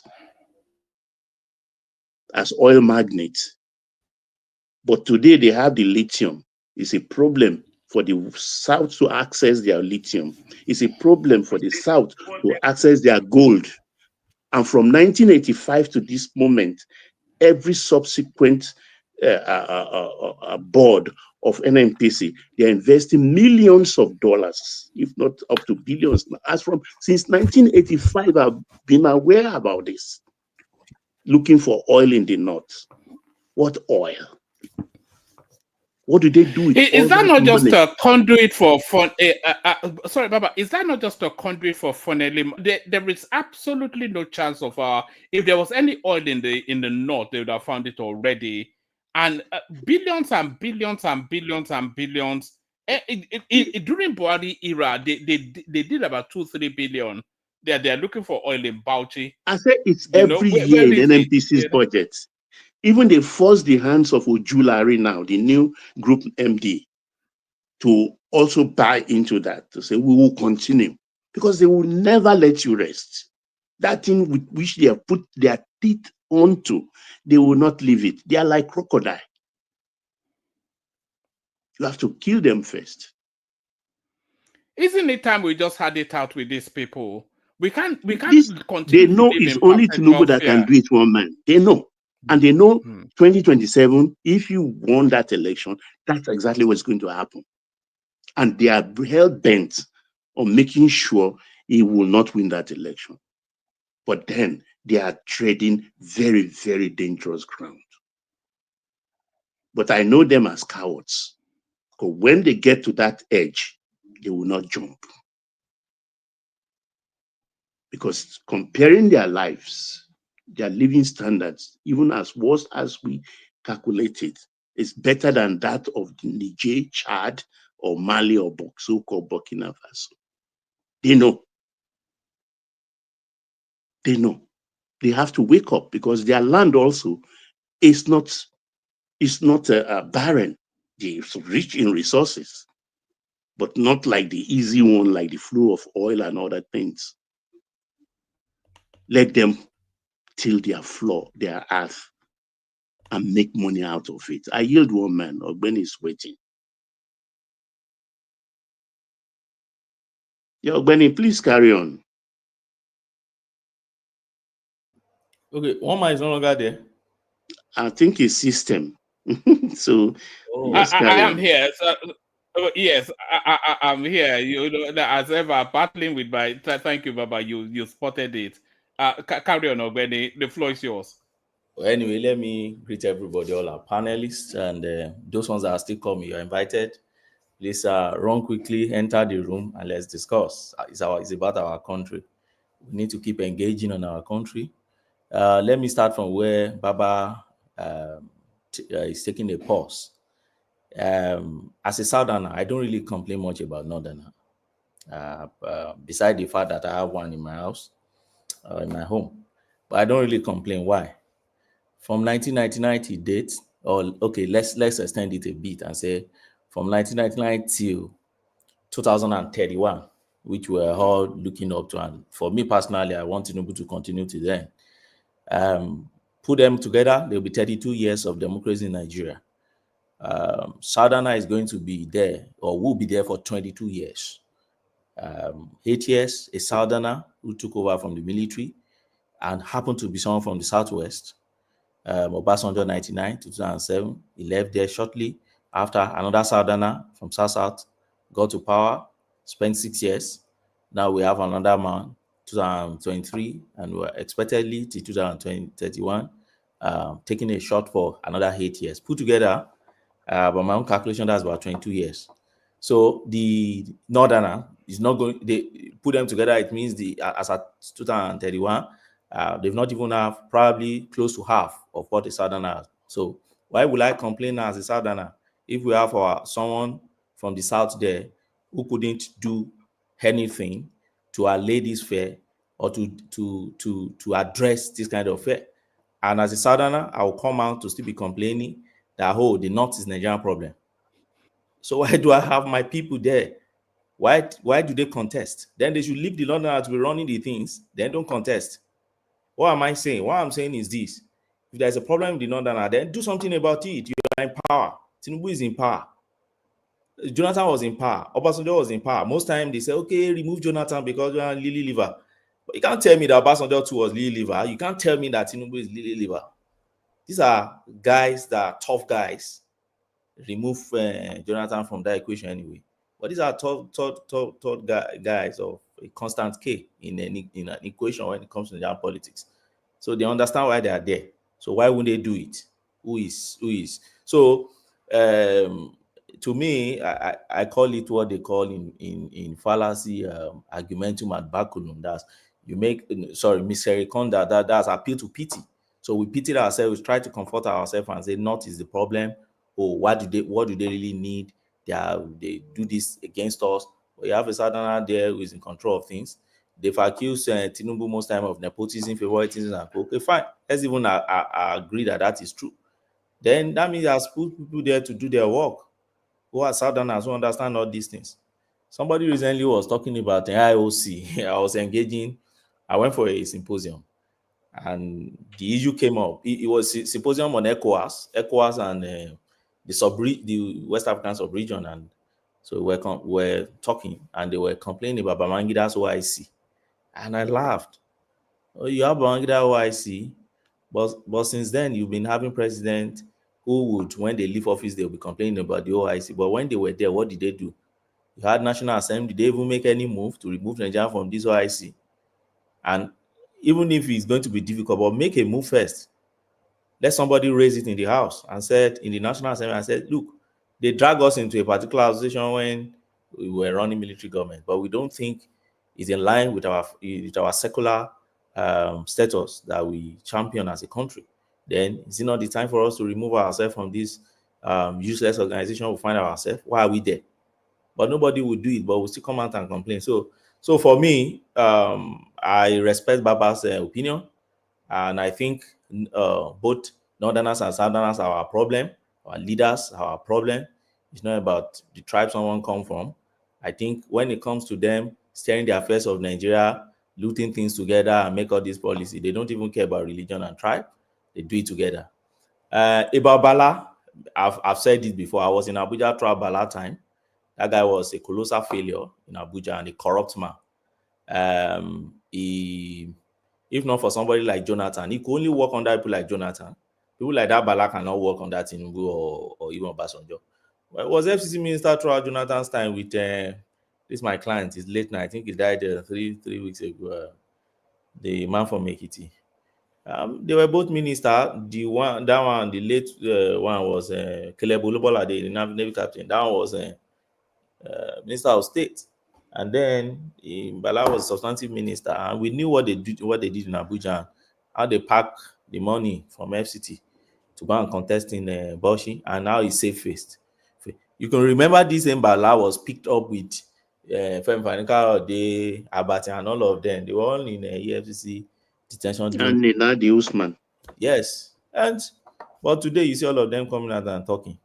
So how have I defined Nigeria? So far now, I'm working on a book now called Problem Complaining Against Problem. That's the way I see Nigeria. Amechi is now complaining. Having spent time from 1999 to 2015, 23 in Nigeria, within the political space, without any break. Never wrote an application for a job in his life. Nothing in his entire life He has never. He studied law while he was in a public office. While you're in a public office, you study law, it means you were practically absent from public office. Your law is not just any course you just study anyhow. You need a hard work to go and study. So, but you were collecting salary, you were doing everything, you were getting money. So now you're out and you're the one complaining. There's another one, that is now showing out statistics every day on the channels on Arise TV. The Madoka, what do you call that man? That guy like that. He has an NGO. He's also doing statistics on, this is why election is not this. This is why a politician who was part of those rigging up and down during Obasanjo time. And Jonathan, now he has become a saint. And a lot of them like that. So the kind of society we find ourselves. We'll sort it out. We'll sort ourselves out. Something will happen one day. That's on that. Let me go to this Adefarasi. I think it's even what actually first prompted me to come over here, apart from other issues that. So one man, I don't know why you very dark man. I know that one shares traffic to his channel. I'm not one of those who patronize his channel. Because I think I've gotten to a stage now where I will only listen to the people who are either at par or they are higher than me in terms of reasoning. Not to go to some channels where what you just get there is gossip, that are not born out of probably exposure or informed opinion. That's the way I see those people in those spaces. But they are making money; it's good for them. So it's Is part that of. not a bit elitist? No, I don't think so. The reason why I don't think so is this: if you are arguing, I've well, it is because if you are not able to take your conversation to a mass understanding, then you are it's just ivory tower thinking, isn't it? It's elitism. It's a smoked room with a. If you are not able to engage to a level that can be understood by an average person, then you are not really. You are just showing off amongst your peers. That's just no. What it is. So one man, this is the way it works. So for me, I spend money to gain education. Let's start with that. I spend money to gain education, and I don't have too much time. Okay, to educate people who are not ready to educate. You see, in those days, people are pretending to sleep. Yes, in those days, people are ready to be educated. One man, people are till the 90s. If you find yourself in the midst of some people and they say, "Oh, this is a lawyer," or they say this is a professor, or they say this is a medical doctor, they wanted to listen to you. It's no longer like that, one man. So this elitism thing, forget it. It's no longer like that. You go to the midst of people that don't know jack about the subject matter. They don't just want to listen to you, no matter what you say. No matter, by the time you now finish, they realize that this guy is making sense. So last like they will tell you, you go shalaye tire. That's the claim. So why do you want to waste your time with that? That's the point I'm making here. So I can go there to go and do chit chat. That is if I have time and I'm prepared for one. Yes, do chit chat, do banters, and then leave. But for animal husbandry graduate will be questioning your submission as a lawyer. That's the issue. And you'll be putting it to you in the studio. So imagine me spending 25 years now on practice of law. Spend 25 years, you're doing law every day. You go to court, and then somebody who doesn't even know much, who is just reading his law on Twitter or Google, is coming up and then is asking you a concept that is so fundamental in law. You're trying to explain, but it's bringing something that is so irrelevant into it. You are so frustrated in explaining because the world we live now. Woman, the reason is because of the world we live now. It's not elitism. So don't get me wrong. The world we live now, woman, people are not ready to be educated. I'm telling you, there are few people who are ready to be educated, and they are not the Gen Z, they are the millennial and those ones that come up before. Even some millennials are even being infected by this Gen Z thing too.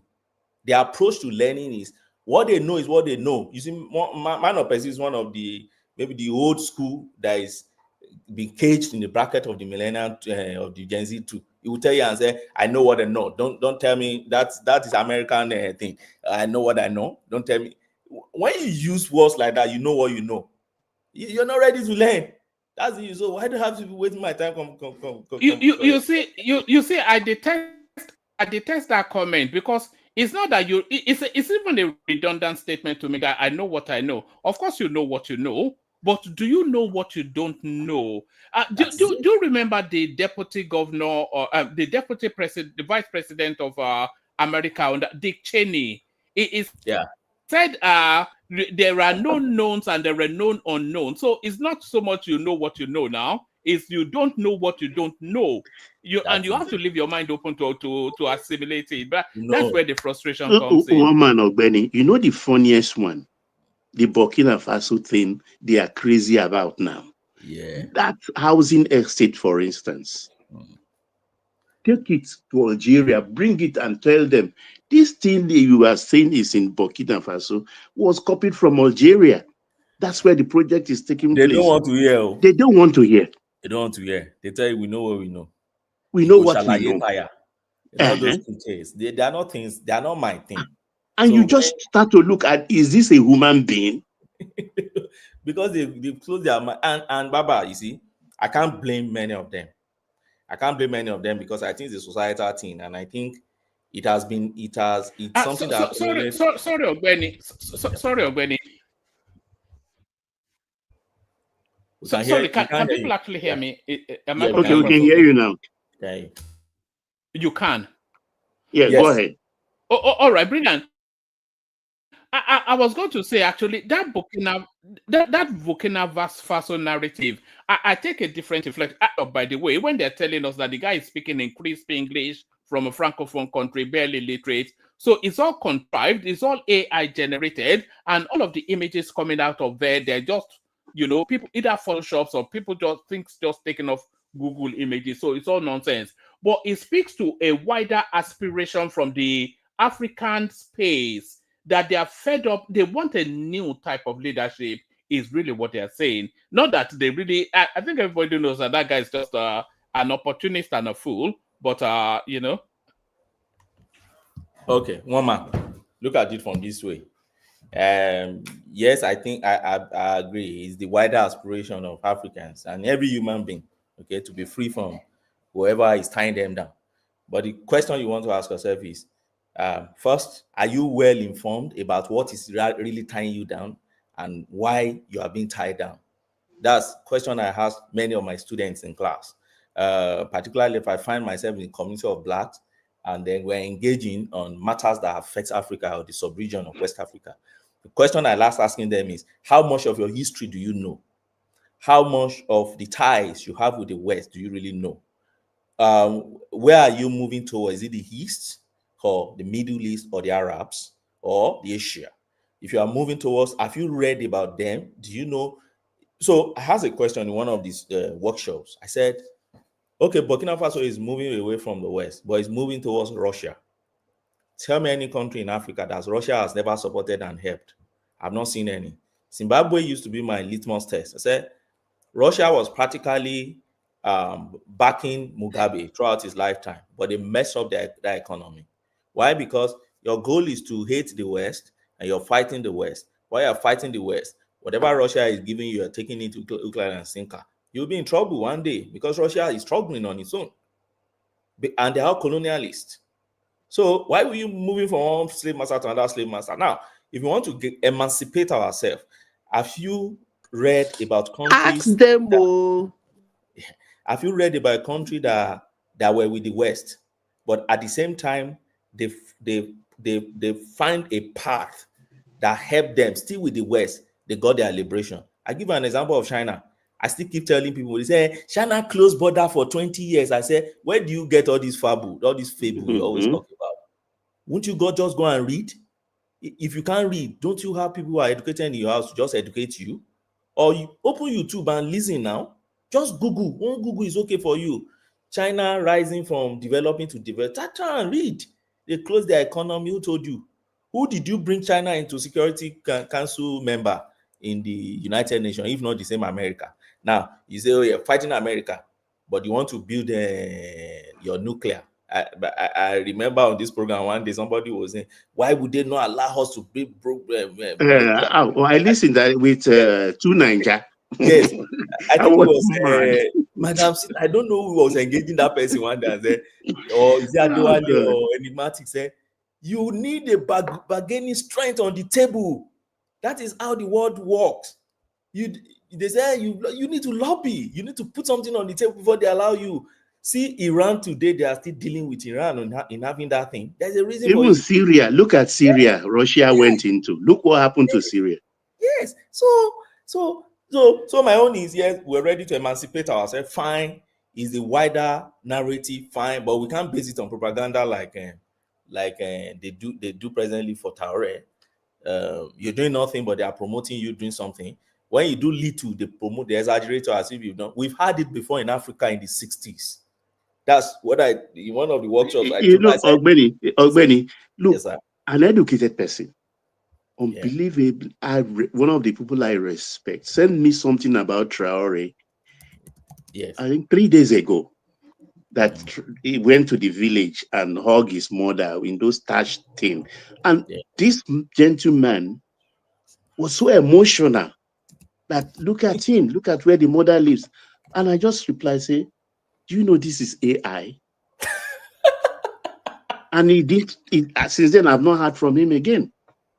I mean, how can I Baba, let me tell you, I was one old man, and I respect him. He's somebody I respect. He's my uncle and he's a professor, so I respect him very well. But you know, he's a professor, yeah, a kitty professor now in his own way. Much more good. He's very good. Though. He's a professor of not history. He's a professor in science, so he doesn't really. He's all good in his field, but he's the kind of person that is so. How do I put it? He's so narrow on his own feed. You can't say anything outside his feed. But I love talking about this African Taore guy when they praise the guy. So I started rolling because he understood, you know, the political history a bit. I said, sir, tell me, when Joseph Mobutu Seko of Congo in the 60s took over, and were people not happy? Were people not rejoicing? Bokassa, 1966, Central African Republic, were rejoicing, right? Joseph Ankara, he had them, all those guys, all those big guy guys. in Ethiopia, the one in Uganda, and all those guys, people were rejoicing. And they were setting up propagandas, and Africans were saying, oh, Kabila, and all those guys, they were praising them. I said, but at the end of the day, what happened? They chased them out from the office. When they took over from them and chased them out, people were still rejoicing, right? I said, such is Africa for you. Because deep thinking, I don't know why it's not too common in our space. Even Mugabe was a hero once upon a time. Big hero. But you look at it a bit. I told my uncle, I said, sir, look at all these guys, Burkina Faso, those guys that are taking over, and they are more like umbrella now over Nigeria. When you see the way it's moving, I said, don't you see something common among them? First thing I see common among them, first, is they belong to the same religion. I don't even have a problem with that. Another thing I see common among all those guys, they are military guys. And they're coming there to serve their selfish interest. And another thing, they are moving away from the West. They said they are moving towards Russia. So what good do you think that will bring to West Africa at the end of the day? And using their resources to pay Russia for securing that space for them. Mm-hmm. And so at the end of the day, you're moving from one master to another, and at the end of the day, you're going to pause the development in that region for another 10, 20 years before they are tired of you and they could muzzle. And you know the question I asked them, Ogbeni, I said, look, before I believe they are revolutionary, change your currency. Get away from the France protocol of CFA. Change your currency. If you know you have blockers. Baba, they won't do it. Do you know Burkina Faso is still getting money from IMF? Are you telling me? All the noise. What about France? So that's the issue. So all those noise is just for their own citizens, and that's why they want to really educate their citizens. Education standard will always go low, to the extent that standard 6 of them will teach graduates of these days. So they understand what they are doing. So with that, no deep thinking, no analytical analysis of any issue, and then we keep rolling it out like that. That's for that on that EU woman. Let me go to this Adefarasin thing. But when I saw that thing, I just laughed. I don't know why. Woman, let me tell you, that thing that they said is gone. I learned they said the guy has come out with a disclaimer that it's not gone, and you know we love sensational news a lot in Nigeria. The day I saw that, in the moment I saw that, I said, "Is this really gone?" And I asked myself some questions. I said, if this thing is actually the gun, where is the trigger? Where is the trigger guard? But one of my friends said, there are pieces that are very small like that. So, but I can't see the muzzle, the grip, the armor, those little things in gun and everything. And I remember vividly that thing could be anything, except it comes down to explain anyway. But that kind of, as far as I'm concerned, it could be anything. I have something I put in my car. It's a massage gun. It's a small, they call it massage gun. I don't know what might know it. Ogbeni, you are making excuses for this guy. Let's look at what we do know. Look at what we do know. We saw the image. So a guy approaches his car. Is one of these car spotters, one of these people that like to. So the guy approaches the car, and then he rolled down his window, and from the disposition of his face, you could see that he wasn't in a good mood. And then he flashed something at the guy and then drove off. So whatever he was flashing at a guy, it was to threaten the guy. So why would he threaten the guy with anything other than a gun? It was a gun. Let me pause you there now, one man. First, he didn't point that thing to the guy you're talking about. He was holding that thing and holding his steering. You can replay it and look at it. You know, I like analyzing things like this. He rolled down fine. He wasn't looking good in his expression with the guy. Yeah, anything could be going through many things. Then did he point that thing to the guy? No. What do you find online? They said, oh, he pointed a gun to him. I said, where do you see him? He was holding the steering with that thing in his hand. It could be anything. One of the things I know that thing looked like, I don't know if you come up with an excuse tomorrow, is a massage gun. I have one in my car, Bob and Brad Q2 massage gun. I use it to massage because I have Ogbeni, my own observation actually, guys, there are small guns like that, .22. We call them Saturday night special. Yeah, you understand? They are that size, but I've seen also in Walmart pepper spray in form of that .22 caliber. No, Baba. There is this thing when my mom was alive, we bought for my mom. It's an insulin pump. It's always in her hand for diabetics. So if you meet somebody who has a medical condition, an underlying condition, and is holding things like that, so your first conclusion is he's holding a gun and he's pointing it at you. Yeah, I know it's a public figure. So public figure, you should be expecting news anytime from anywhere. But my own is, as somebody, I try to analyze it and say, okay, first, is he pointing that thing at him? No. He look angry, yes. He has a right to look angry. He's a human being. I can look happy today. I can look unhappy tomorrow. It's not your business. So that should not be a news. But as a public figure, it can be a news. But it's not something I will castigate you on, yes. You don't look friendly, yes. Must I look friendly all the time? The answer is no. So if I'm holding my massage gun or I'm holding my glucose monitoring tool, God forbid, or my insulin pump gun, so somebody should now pick it because I wrote down, I'm looking at you angrily, and you see somebody in my hand, something in my hand that I'm holding my hand, then that's the big news of the day. Come on. Let's get serious on all these things. You see all these pastors, I keep saying it, they are human beings like you and I. Yes, some people I think you are trying to excuse him because you are one of those touch not my anointed. No, but you know, all the indications would indicate that it was a gun. One, it was in a foul mood, like you've just acknowledged. It was angry. You know, the guy approached him, and he has the right to be angry. Okay, thank you. He has the right to be angry. Okay, so he paused the car. He rolled down the window, and then he flashed something. He flashed it. You know, it didn't point to him, but he flashed it, and he flashed it to threaten. Yeah. To threaten. Carry on. Yeah. Wait, is you that always say it's not a monologue? Let's have conversation on this. First, he has a right to roll down his glass, right? Does he have that right? One man engage me now. Does he have that right? Well, he has the right to do everything that he did. But does he have the right? All of the yes. So what's the issue here? Go on. So the issue is that all of the situation indicates that there is everything indicates he was a gun. He was angry. He was approached in a manner that he did not like. He wanted the situation to end immediately, and then he flashed an object. Does he have a right to want the situation to end?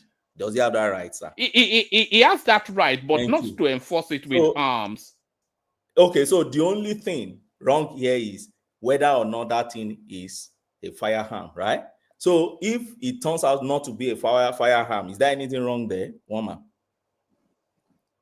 Well, it's but even on the other side, there's nothing wrong with it. Woman, even the other side is lack of ignorance. Woman, look, there are people, not many, mostly retired generals. Yeah. They carry licensed pistols signed by the National Security Advisor. So maybe it falls amongst that privileged few that the National Security Advisor gave a signature their paper to carry a pistol. There are people that had that privilege in Nigeria. Baba, you see when you go to on social media, you see the noise they make most, and I think is what one man is buying into, is that, first, it's a gun. They've concluded it's a gun. And I said, okay, I don't think somebody He is. has antecedents as well. There was a time he approached a commercial vehicle and assaulted. I think he smashed the windscreen or something. So he Using has gun. antecedents of. Using gun. Using he has antecedents It's of temper temperamental, right? flashes. Maybe it's Yes, he's a temperamental. temperamental guy. So Most of us have done that in those if it's days now. temperamental, is that not human? Does it make him extra? Is he extraterrestrial? Does he live outside this world? So why would that make it? Well, he's a public figure, so he should make a news. I don't have problem with that. But my own is that it's just sensationalism, because I've had times like that before when I will be angry. I've come out from my car also before, like Rufai would say. Slap down food driver, like. Even in Abuja, that's so quiet. You will come out and just talk to ourselves, burada. Everybody enter your car, you go. In fact, sometimes in my lawyer's way, I'll come out there and say, "Are you not a lawyer?" I say, "Hey, you just remember that I'm a lawyer." And everybody enter and go. So because of that, I'll be a fool. Now become I don't have a right again to be angry. I don't. Woman, you see, I'm not saying it's a good thing to make news for particular bloggers that have done traffic. Like that guy now, he just to draw traffic to his own channel. He will make money from Google, make money from YouTube and others. And I don't think it's something that should be a serious thing that we should bring to a platform where we should be discussing more serious issues that affect our society. Not Adeparati, yeah, it's a figure, but there are more. I've never liked him anyway. I've never liked that Adeparati. Speak to the Lagos politics.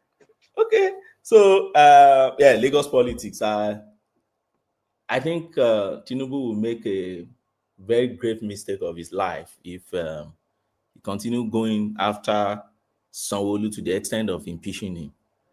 I don't see any utility that is going to fetch them at this stage. Somebody who has spent 6 years plus in the office, hedging to the end of his office, and then you guys now want to bring his deputy to come and you want to impeach him and then bring him for what reason? For what reason? I don't know. You know me, I don't know much about Lagos politics, but the way I see it is I don't see any justification for that. No matter what, you offended you for, you need to stabilize, because see, Baba, I said something yesterday, and I think you corroborated it again today. Southwest, Northwest, Northeast is not going to be easy for Tinubu in the next election. And I think he knows too. I think he knows. Northwest, Northeast is not going to be easy. North Central is going to be divided if Obi is coming up. Although I don't see Obi coming to count. I don't see Obi in the ballot paper. I know he's people will start attacking me now, but I don't see Obi in the ballot paper, seriously. But in case miracle happen, I know one man doesn't believe in miracle. I believe in miracle. But in case miracle happens and Obi find his name on the ballot paper, North Central is going to be divided. Kogi, Kwara maybe not, but you see all those Nasarawa, Plateau, Niger, Benue, those asses, they're going to be divided. Even FCT is going to be divided. No matter what Wike is doing in that FCT, it's still going to be divided, because those ones, they have their own trouble, and there are so many Southeasterners and others in diocese. So it's going to be a serious issue. I don't know if Tinubu is still going with Shetima, if they're going to neutralize their Muslim ticket and get Libra this time around.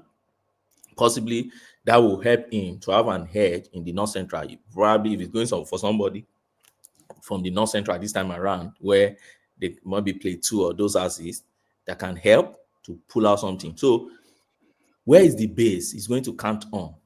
Southwest is one of the major ones, and Lagos is one of the major ones. And for me, the performance of Sanwo-Olu alone in Lagos should be okay for him to consider that, rather than troubling the politics, because the political atmosphere in Lagos is not something that you trouble in less than 2 years to your next election. Ogbeni, I don't think he's looking to impeach Tinubu. Is Sanwo-Olu rather? I don't think he's looking to impeach him. But the contention is who succeeds Sanwo-Olu. I think Sanwo-Olu may well have his own candidate. Tinubu certainly has his own candidate. And then other vested interests have their candidates too. So they are permutating towards that. And Tinubu needs Obasa to still be in play in order to then to determine the succession plan. and Sanwo-Olu tried to move against Obasa, which somewhat triggered Tinubu somewhat. You know, I think that's where the play is. But like you said, he'll be a very stupid man to try and impeach him. Sanwo-Olu is so popular, you know, it's just it would be foolish to do. But yeah, and I see reason now. So if what they are trying to do is not impeachment, me, I'm fine with whatever politics they're going to play to get somebody to succeed. After all, when you look at the past two governors now, I think Tinubu was the only governor in Lagos State that got his own successor. Fashola couldn't pick his own successor. Fashola wanted somebody else. They picked Ambody by all means. He never liked Ambody. Ambody wanted to succeed himself to the second term. They hedged him out of office. They never wanted him again. They put Sanwo-Olu. So it's Sanwo-Olu's time now. So Sanwo-Olu shouldn't even be angry. After all, they put him there without the consent of his own predecessor. That's the way I see it. So it's become a pattern already in Lagos. And then if they are paying him, like Yoruba will say, Abati won fi no yale, o si wa loke fun yawo, meaning that the cane that they used to flog. What about the sorry, Ogbeni, what about the speculations of Sheikh Tinubu? Because there's also a theory that theorizes that Ambode is actually a Sheikh Tinubu strategy, because Ambode only has one term left, and then they can ground in Tinubu, Sheikh Tinubu to succeed Ambode, with that then removing that nepotism of forcing him in now whilst his father is still president. So do you see Ambode being somewhat a long-term Sheikh Tinubu strategy? Do you Omar, let me start from you. Do you believe that story? Do you believe that? I don't believe. I think it's one of those conspiracy theories. I believe it very much. I believe it everyone. One man has been mouthing this for months now, and I laugh. I don't believe it now, Leko. I don't know. Well, I don't know much about Lagos politics, but I don't believe. I don't believe that Sheikh Tinubu is even well bred enough for now, or fortified enough for Lagos for next. Maybe he should continue learning for the next 8 years, maybe. But I don't see him. I don't see the Lagos governor in Sheyi for now. When do we start hearing about Sheyi? Just a few years ago now. So I don't see that one man. And then bringing Ambode back. Okay, the question I want to ask you is this. You know, they have this way they rotate in Lagos too. So have you considered the rotation thing? Where is Sheyi Tinubu coming from? Where is Ambode coming from? Or is it that they're going to distort what they've been using before? I don't know how it works. Baba will know more. Maybe Island and this, and they are moving it.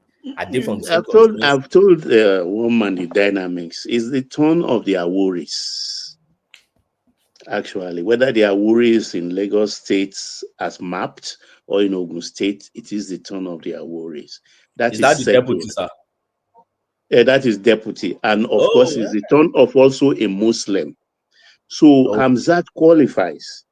He is a Muslim, and also is an Awuri, true and true.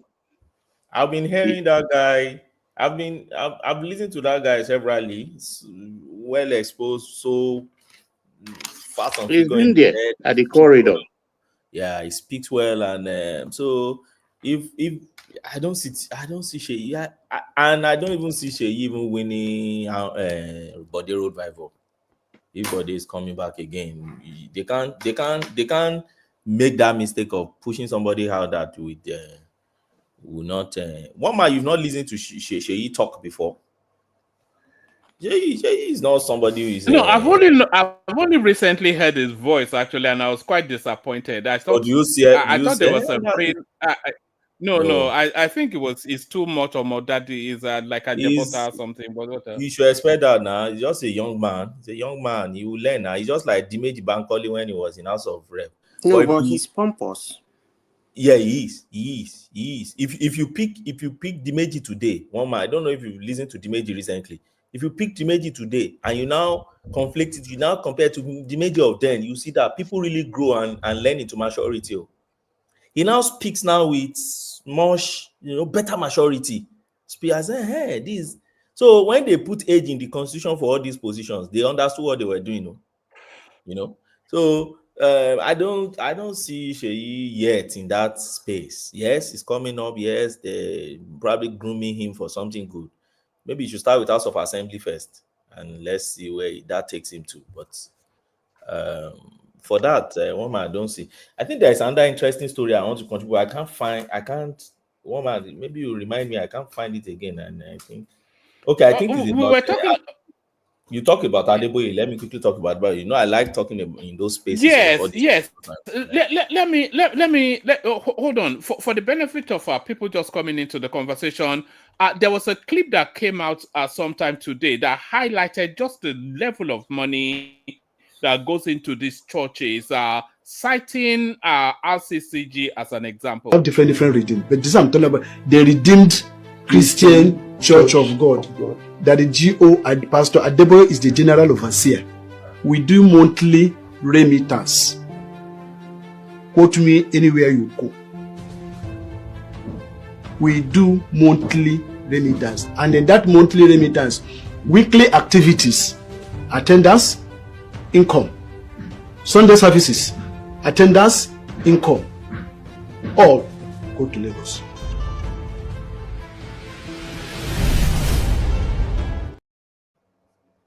So why is it a news? No, it's just the level of money. If you think of there is a global brand, and if you think all those global brands are remitting 10% into the central purse every single month, then it's quite frightening.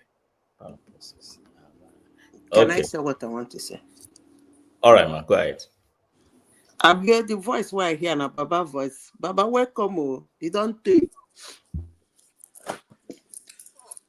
So, I'm sure you people did not follow what is happening in Nigeria for a long time, because one man, some news you bring here is actually funny. Most people who has been monitoring what is going on in Nigeria knows that. I'll give you a typical example. In the year 1998 or 1999, there's something that happened in Ghana. Me and my uncle, we went to Ghana for a business he did that got somehow into trouble. So he went to see the Ghanaian president there. I'm saying this because this is a global platform. And when we got there was a complaint he gave to my uncle. And that was actually ridiculous because I was surprised. He was surprised to complain about such a thing. Now, what was the problem? There was a Ghanaian pastor in what's the other church? One is Redeemed, the other one. Adeboye Oyedepo's church. Thank you. That one, they are putting money in tires. The one that has two names. Okay? Say that's Adeboye. Winners Chapel. He was my uncle's friend then. He has two names. He has Living Faith Church. So yeah.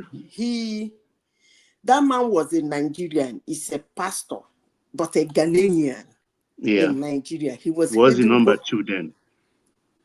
Well, I don't know whether he's number 2, but his name is Pastor Ajeman. I could remember vividly. I know, I remember. So he was transferred to Ghana. You know, he does it like cross-posting. So when the guy got to Ghana, he was saying that the instruction was that all the money they make in Ghana, they should pursue it, like offering everything, bag it and send to Nigeria. And the guy was like, why would I do that? The guy took the Winners Chapel in Lagos, in Ghana, with the help of the Ghanaian president today. No, the scandal then was like, okay, they asked the the Ghanaian pastor. Now, Baba be that. Baba did. Yeah. Welcome. Yeah. Thank you. Yeah. That how do you send the monies to Lagos? And they said they will change it into dollars. No. The guy sends his private jet. No, they will change it, not the CDs. They will change the CDs into dollars, and then they carry it over. I think the guy created his own church, and Oyedepo came to Ghana and stayed for about 2-3 months. He took the church. From him, the guy created his own church. No, he took the church. Okay. He took that winner's church with the help of the Ghana. This is a story I know very well. He took that branch. That's what I'm saying. Yeah, that remember. Branch they sent him in Ghana, he took it. It became his own with the help of the Ghanaian president. So, woman, that thing is not actually news. They waited for the guy, they said, let him come and collect now. Okay. So this is my contribution. Is one man see there? All right. Let's get back to Ogbeni, and then from Ogbeni we'll go on to Larry. Ogbeni, back to you. So this is my contribution, one man. Every church you see is an organization, it's an institution. Institutions have logistic and way they organize both finances, administration, their spiritual order, their doctrines, and others. They are filled of human beings. Human beings need organization. Without organization, there'll be disorder, right? So for the churches, in the UK where I am here, churches also have organizations.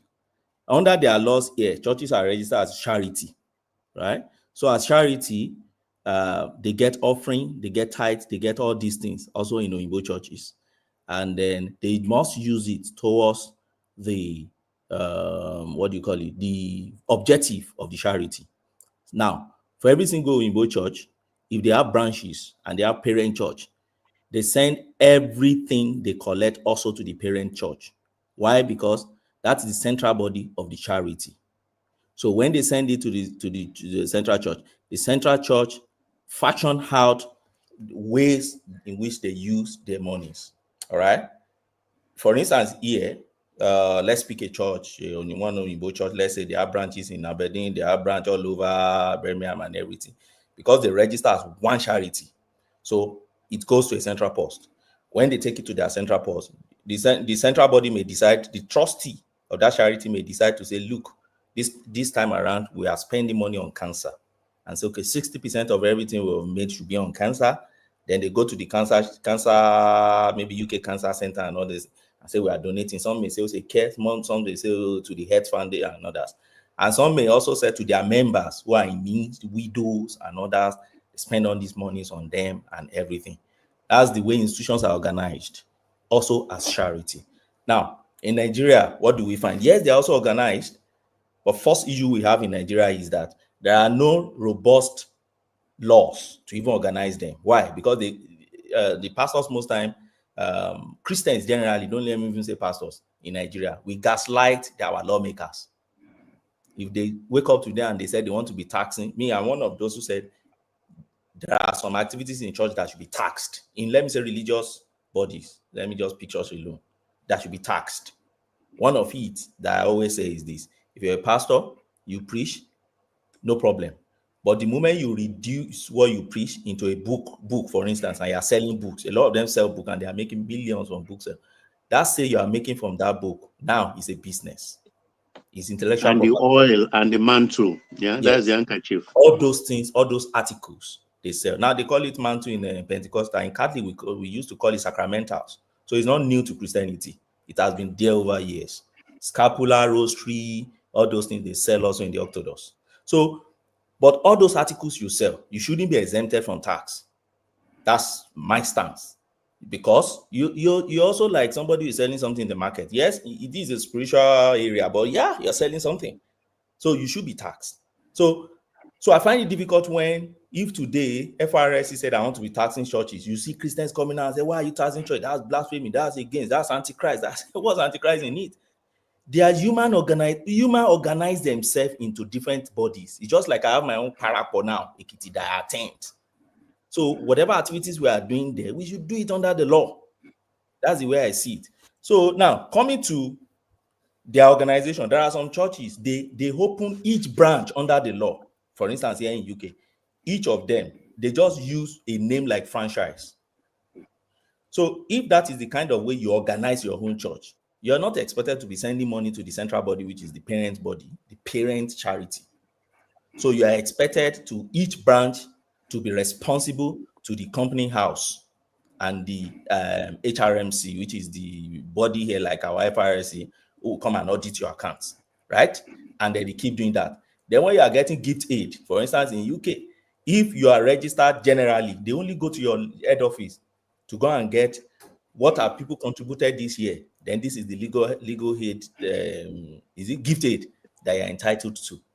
Unfortunately, that was what brought Ashimolowo down. Yes, when yes, he was remember, investigated in UK. Yes, because he organized his church in a way that he didn't follow their law. And when they spotted that, they edged out all his trustees and they put their own trustees there. But they even questioned why the wife is using a Jaguar. Yes. But in our space, what's the problem with our space? Our problem, and that's why I like separating this institution from those leading it. And that's why one man will always label me as one of those who defend all these pastors. No. The reason why I do this is, first and foremost, I know pastors are human beings. When I was in Catholic, I know that Pope and my Reverend Fathers are human beings. I've caught Reverend Father with a lot of silly things before. But would that stop me from going to Catholic church? No. Because they don't form the church. They are not the church. One day they will die. The church is still there. It's an institution that is coming to stay. It's just like the government that you have people there. Tinubu is not Nigerian government. It's just occupying office. Whatever thing you do it 8 years, you're gone. That's the way I see it. Christ Apostolic Church is still there today. Ayo Babala has gone how many years ago? But the institution is still standing. So that's the way I see it. So now, if they said redeem, the way we organize our things, if their own constitution say every money you make from every branch go to the central, the question I ask is, what's wrong in that? If they put pastor in a branch and that pastor is collecting salary right from up there, then it behoves on you that whatever you are collecting from the branch, then you take it to the up there, because that's where they pay you salary. But like you said, though, most of these churches are franchises. It's not usually. No, not all. Yes, not all. So they are organized. A lot of them are, though. I don't think so. The way they organize Living Faith is not the way they organize Redeem. It's not the way they organize Assemblies of God. It's not the way they organize On the Rock. It's not. So they have different organizations. I beg to disagree with you. You said? When you said, there are two things you said. All right. If I can come in. Okay, come in, please. Mm-hmm. You talked about the finances and how it was distributed. Yeah. Maybe you are speaking in the arm of Pentecostality. It's Pentecostalism on the one you belong to. Yeah. But I have worked with them for several years. It actually wasn't how it was. I had a very big issue in the way they handle their finances. Okay. It shows an enormous greed and control that shouldn't be. I'll give you an example. If you are in a church and then there is groups in the church, I'm giving that Living Faith as an example. Yeah. There is groups in the church like the sanitation, blah, blah, blah. They come, they clean all those widows, all those jobless, unemployed, they're in that group. And all of a sudden, that group decide to contribute little money because some of their group members have problems. And they contributed money and gave them to start business. Yeah. I'm telling you a real life story and an eyewitness. And these women that are widows came to the church and started giving testimony because they were brainwashed to give testimony at every little thing. So they gave testimony that, look, I belong to sanctuary department. When my husband died, they contributed money for me, Now my rice business is green. This one said my yo-yo rice is green. This one said my akara business is booming, and then I have to give glory to God for using those men. Oyedepo had, because he listens. He's a crafty person. He had those testimony and told them to stop. That if there's any money that is being raised, I'm not saying this. God in heaven is my witness. I don't really need to call God anyway. You don't need to believe me anyway. They said any money contributed to in that church should be sent directly, just as you said, to the headquarters, and let the headquarters send it to their welfare department. That is not actually functioning anyway. That is all big stories. We know how it works. Then those women should apply and should be given that thing. So I have issues when you say they put their money into the headquarters. There are certain monies that man put his eyes on that is not supposed to put. The second thing you said that I decided. So before you go to second thing, let me join you on the first one. Well, I don't know which one you're talking about. I was a church administrator of Winners Chapel for 7 years before I left, and that is not how things work. So I don't know the one you're talking about. Now, this is the way it works, from my own understanding. Now, what goes to their central board? In fact, to start with, nothing goes from UK outside UK, because there's a law on charity in UK that you can't take money. In fact, you can't take money from England to Scotland. You can't take money from Scotland to Wales. You can't. You must, whatever you collect in Scotland, you spend it in Scotland. Whatever you collect in England, you spend in England, because of the law. And I think that came after that Ashimolo thing and others. So they are tightening their laws. Now, even in Nigeria, this is the way it works. So as a church, they have welfare committee. What do? Welfare committee doesn't collect money from members. Welfare committee, every year, they draw a budget. Every unit in the church have their budget. The budget is what they are expecting to spend this year. So the welfare committee, depending on how big the church is, okay? If it's a very big church, they can draw a budget and say this year, we are expecting to have, let's say, 5 million naira from the central purse to help our members in case there's a need, if they have needs. When they draw that budget, they have a body that approves their budget. Choir, different bodies will also have their budget. Sanctuary, all of them, different communities have their budget. They draw money from the central. That's the way they organize their church. They put their own money in the central purse. They draw money from the central. They release it to their church. It's in the church. Now, whenever they need it, let's say, for instance, somebody died, or let's say, for instance, somebody is doing housewarming or whatever, somebody wants to go to school, gain admission, but couldn't pay money, a lot of issues do arise. You now apply to the welfare committee. The welfare committee, those welfare committee will now sit. How much do we have in our budget? If we have XYZ in our budget, this person wants to do a burial, how much do we want to use to help the person? They calculate, okay, it's 200,000 we can use to help the person, release 200,000 to the person. The person that want to do, is it 50,000? We want to, okay, release 50,000. Complaint that do come most time is that I need 1 million, you are giving me 50,000 naira. That's the complaint I know that do come. That is for welfare committee. They are not collecting money from members. I want to ask you two questions. No, let me just land on this. Let me land on this. So when within your home, you are now contributing. The rule with the Winners Chapel, by their own rule, is that it is not the business of the church, because the church doesn't even encourage you to. You know what I will do? I will tell Sonny to send me that letter. Okay, you can I get will scan it and send to you. Bring it here. Okay, so let me land on. It's a stern warning. Okay, that's good.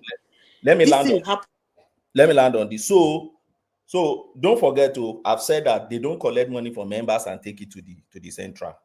I will be expecting that letter. So, but when members now within themselves, which we do in my church, okay, want to contribute, for instance, somebody is sick, they now have different groups. For instance, in my group now, I was WhatsApp group of members of, let's say, sanctuary, let's say choir, let's say technical, let's say people, different groups. They can say, to help this particular member, let's contribute. When they contribute, that is not the business of the church. It doesn't go to their central. You didn't seem to understand the story I told you.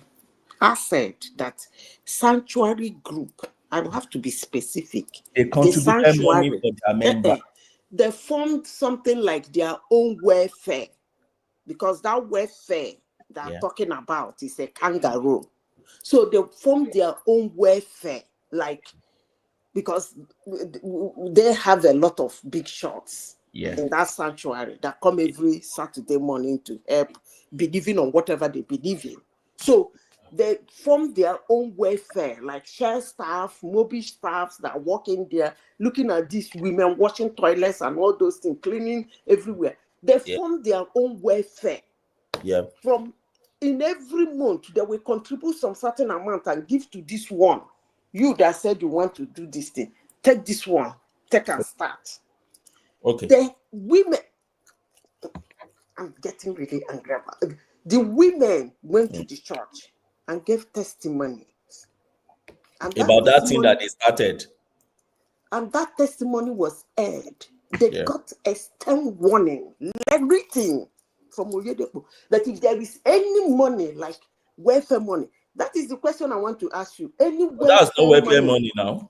Any welfare money, you want to do welfare, that you shouldn't form a welfare outside of the welfare of the of the church. Yes, that one that that if you want to form a welfare, you should bring it to the church. And there is two questions I want to ask you. The first one was, do church members in Winners donate money to the welfare? No, they draw money from central purse. Okay. Well, let me throw some light in this, Ogbeni and AI, because I have experience actually. We have to try and bring Larry in at some point. Larry is I was waiting, going to so call on we him. have to start. You see, this is it, AI. This is what is happening. Let me AI. ask the second question, then I end my case. Okay. Please, can you tell me the year Winners Chapel started authorizing the members of the church to go for the burial of their dead members? I don't know. I joined. The year 2021. It started with Otobobo, one weighty man who is he has an oil well.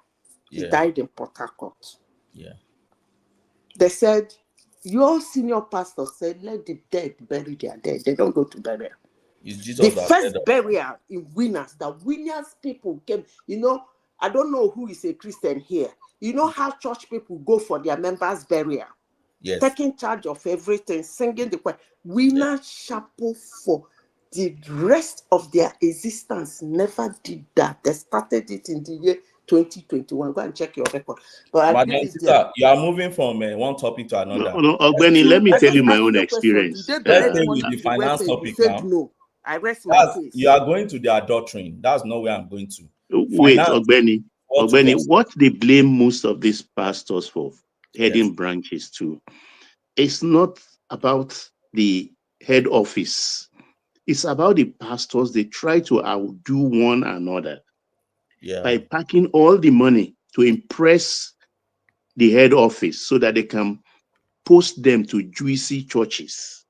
This is my own personal experience, because I fall out from what I call my home church. I will not mention the name. Church I attended for so many years. To the extent there is welfare department, there's children department, and there is a choir department. And first, what I observed was, like on Sundays, we hire trumpeters, guitarists, and gong players. And you pay them? Yeah, we pay them.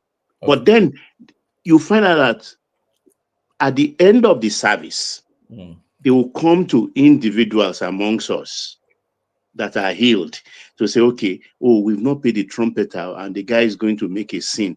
This is his money. This is how much we need to pay now. And at a point, I now started asking that, what about all the even the offering for today? Why can't you take from the collection?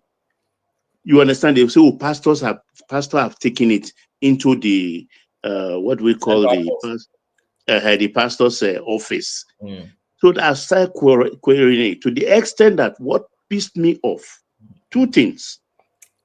The children's department, I bought all the electronics, musical instruments, everything, including TV, everything.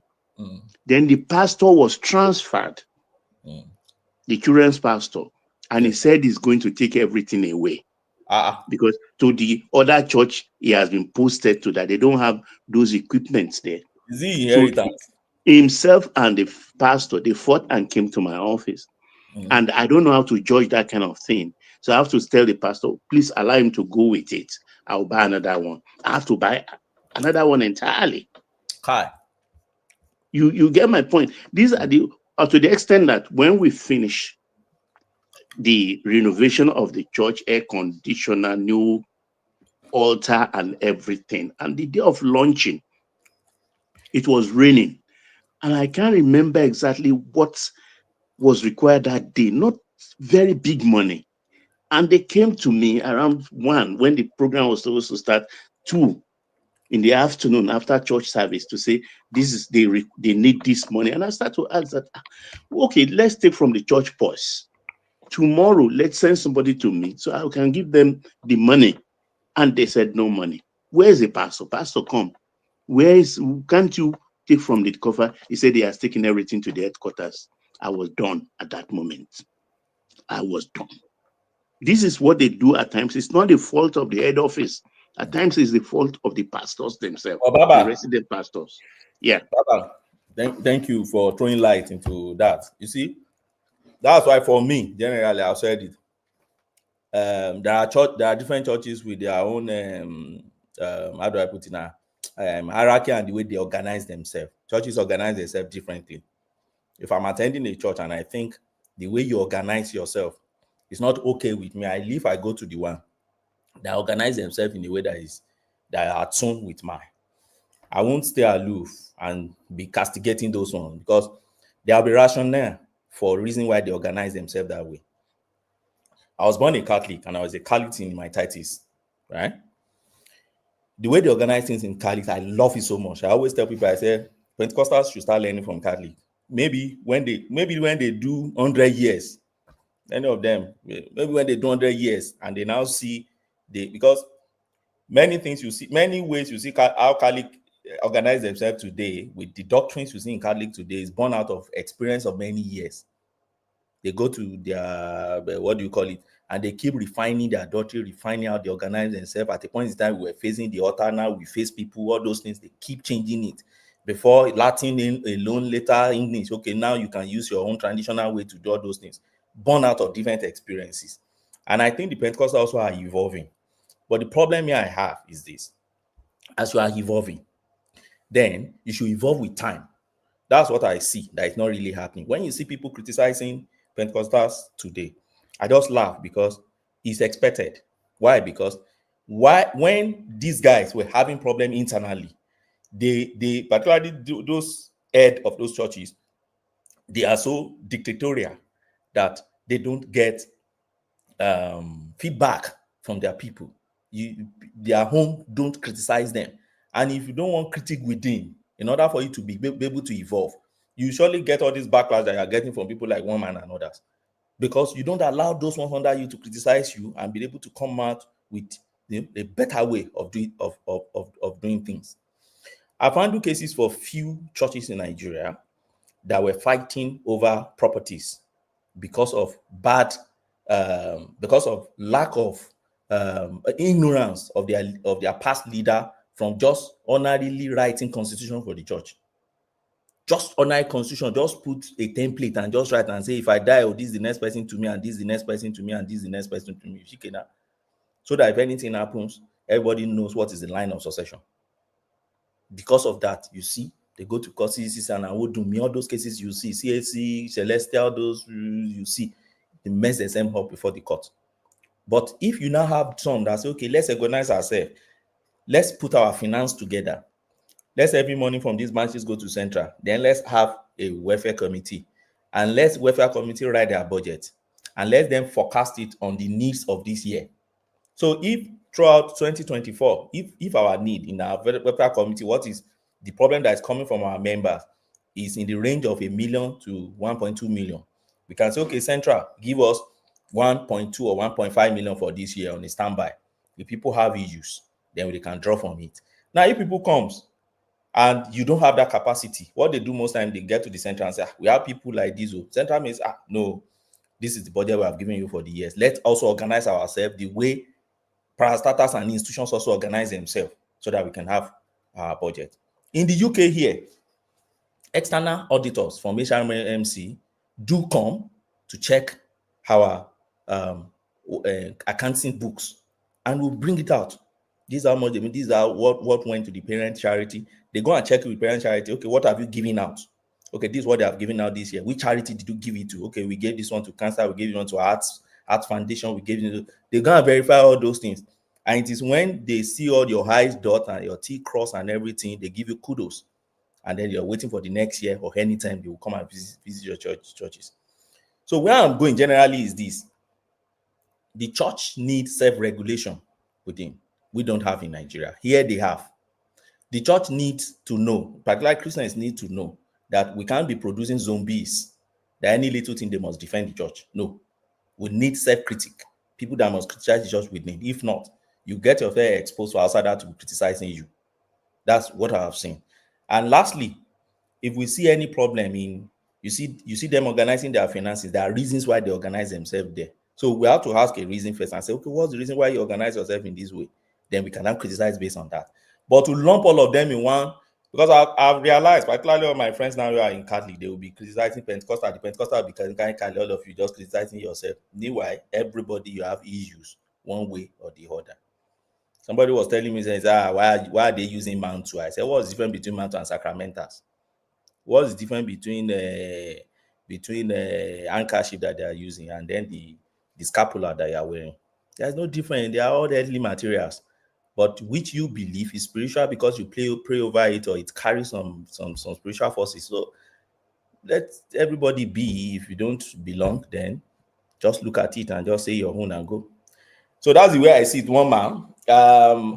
So I don't think everything, the way we always paint it as if it's going to Babadebo, yes, and pause. What will he hit? Can Babadebo eat more than 10 bowls of pandayam in a day? The answer is no. All these guys are the employers of neighbor. The answer is big yes in Nigeria. They are big employers of labor. Yeah. Are you following still? And Zita, you can come in as well. I think Larry has decided to go to bed instead. Are you to Madam Sita? Are you to Madam Sita? All right. So Zita, take the floor. We don't have an abundance of news, but we're just generally talking. So Ruben Abati comes out to try and defend his name, but he lands himself even more in it than he extricates himself. He was telling us he was at a book launch when his colleagues were telling us he was off sick. So that space still developing. So there's that. And then the PDP, they are begging Obi to come back. So whether he comes back or not, I'm not quite sure what that would even mean, but maybe some progression for him, but does that let him in Nassau Rock? And then that pastor that was brandishing a gun and the Holy Ghost fires, the thought not my anointed, ably led by Ogbeni Kole, leaps to his defense. So it's a bit like Trump, isn't it? They're saying that he can shoot people in Times Square. All those pastors, they can. You know, they were saying it was a taser, it was a this, that, and the other. Then they spun the story just completely out of loop. So we're looking at that as well. Who? No, you might not be following the story. It's a Fade Farasin that was threatening somebody with a gun. So where is his Holy Ghost fire? No. It was caught on camera brandishing what looked like a gun. Because the social media space is now reacting against it, he has now tried to rebrand it as his followers now. They are saying it's a taser, it's a this. Ogbeni Kole is even telling us it's a massage tool. And when it was clearly a gun, man, why are you misinterpreting what I say now? One man. I said it could be anything, and I told you a massage gun I have in my car. If somebody see it, we think it's a gun. You know massage gun now, that short one is in my car because I travel a lot. So I always put it on my back. So somebody now and he said, "I said, come on now, now wow." Oh, when that thing doesn't look like a You see, so you Mama, I send you. It I look, that send look you. like I send that you a looks like link. something Can you open that link I send you? You see the one I told you. Yeah, yes, I saw it. Yes. When did you send it? In the private chat? Anyway, Yes, in the private chat. let me. Which one will I start now? Yeah, I don't want Ruben, Abati and Co. They've been screwing trash since I know them. Anyway, what I'm saying is they want to be in PDP to become their presidential candidate, right? Well, they're inviting him back, and then ultimately that will be the yes. Let them invite him back now to be their presidential candidate. So Atiku is no longer contesting.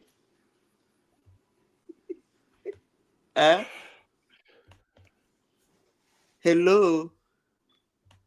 He's still contesting, no, Madam Sita. Atiku is still contesting. He's contesting now. And Makinde is still contesting. Makinde is contesting. Is Makinde contesting? Nobody knows what his moves are. He's just Makinde is contesting for president. He's contesting for president. So Makinde is contesting under PDP. But anyway, it will be good now because if he goes to PDP, they're not going to give him the presidential ticket. Because PDP is like the way they gave it to him in Labour Party. PDP is an organized, it's a functional party. That's the word that we use. So he's going to contest for the primaries, right? Oh my, they talk again. So they will do primaries now. Yes, now. No, I'm not sure that even if they do it, even if they do it, it will be a ceremonial sort of primaries. Not in PDP. Not in PDP. PDP that Wike almost took the primary from Atiku last time. Peter Obi won't come back to the PDP or Peter Obi. Sorry, Zita. Peter Obi won't come back to the PDP unless he has some assurances that they will give him the ticket. PDP is not a party to be trusted with such a thing. In a smaller party, yes. Parties like SDP, ACN, LP, ABGA, parties like that, yes. If they tell you, okay, come and run as our presidential candidate, that's almost 80% a done deal. But not PDP and APC. Because actually, those are the two parties Nigeria they actually do have. So they're going to do an open convention where you will see those votes counted. So it's not going to be something they hand over to you. Somebody like Wike is a madman. He can decide to come and contest. It's not on those two parties. Any other party, yes. That's why I said it's better for them to form a coalition and then pick somebody and do that kangaroo the way they did in 2015. Look for somebody they think that can fly and put him there. But if they're going to PDP, it won't work. They should form a coalition or use one of those small parties like ABGA or probably LP or SDP or ACN. They use it and then pick a candidate and say, this is going to be our candidate. But what is wrong in LP, ACN, SDP, ABGA forming together to form something like APC? Why not if not? What is wrong with them? They It's can getting come too together. late. It's getting too late for them to have a new political party now. Why is it late? I think under the electoral act there's a time limit, and they are No, still it's not amending late. I think it's September now. I think they are proposing a shorter time in the new amendment. So if they put their head inside it now, that would trigger that amendment to be shorter, and they shut them out. That's what I'm envisaging can happen in the amendment. I thought forming have they started submitting their party names? No, not yet. I thought that thing should be September this year.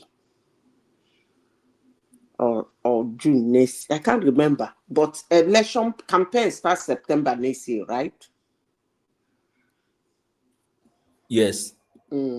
That's the only thing I like in politics is that electioneering period where they do campaign. That's the only thing that I like, because I like to sit down and watch them and listen to them. Do you really see our campaign that interesting? Yeah, I do. Yeah, I do. Yeah. I see campaigns all over the world. Very interesting. Interesting. Yeah, that is the only thing I like in politics. That campaigning, going around, all those rallies, all those town hall sessions, and all those. I don't know. I like it a lot. It helps me to determine who is a don among them. The organization alone shows you the direction each of them is going. The way they organize themselves shows you the direction, who is determined and who is just playing around, and who is determined and focused, and who is determined but not focused. It's in that campaign you see them. You see them with their supporters, and the one that is determined and focused, you will see how he manages his supporters. It's common, nice, easy. I enjoy it a lot. I used to tell people, and people say that's the part of politics that are annoying them. I said, no, that's the part that I really enjoy. Anywhere in the world, I really enjoy. I can never be part of that crowd, but I like watching them. I like watching, and I like those arguments their supporters do make, ridiculous arguments.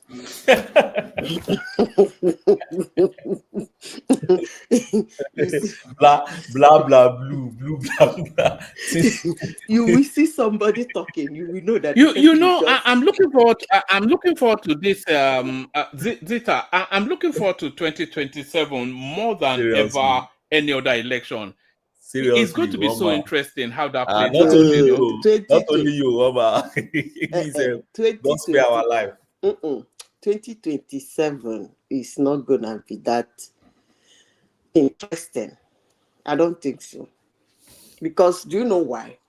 Yeah, why? There are certain desperate politicians that are you know. Sorry, Zita, you tell us why. You know, there are so many people that it's the last throw of the dice for them. So they're going to throw everything at 20. Peter Obi will throw everything. Atiku will throw everything. El Rufai will throw everything.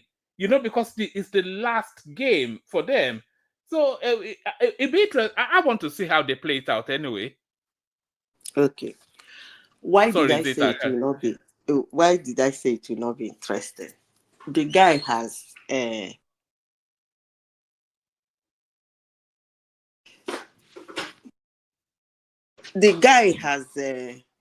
he has crippled them financially. So it's not gonna be that interesting.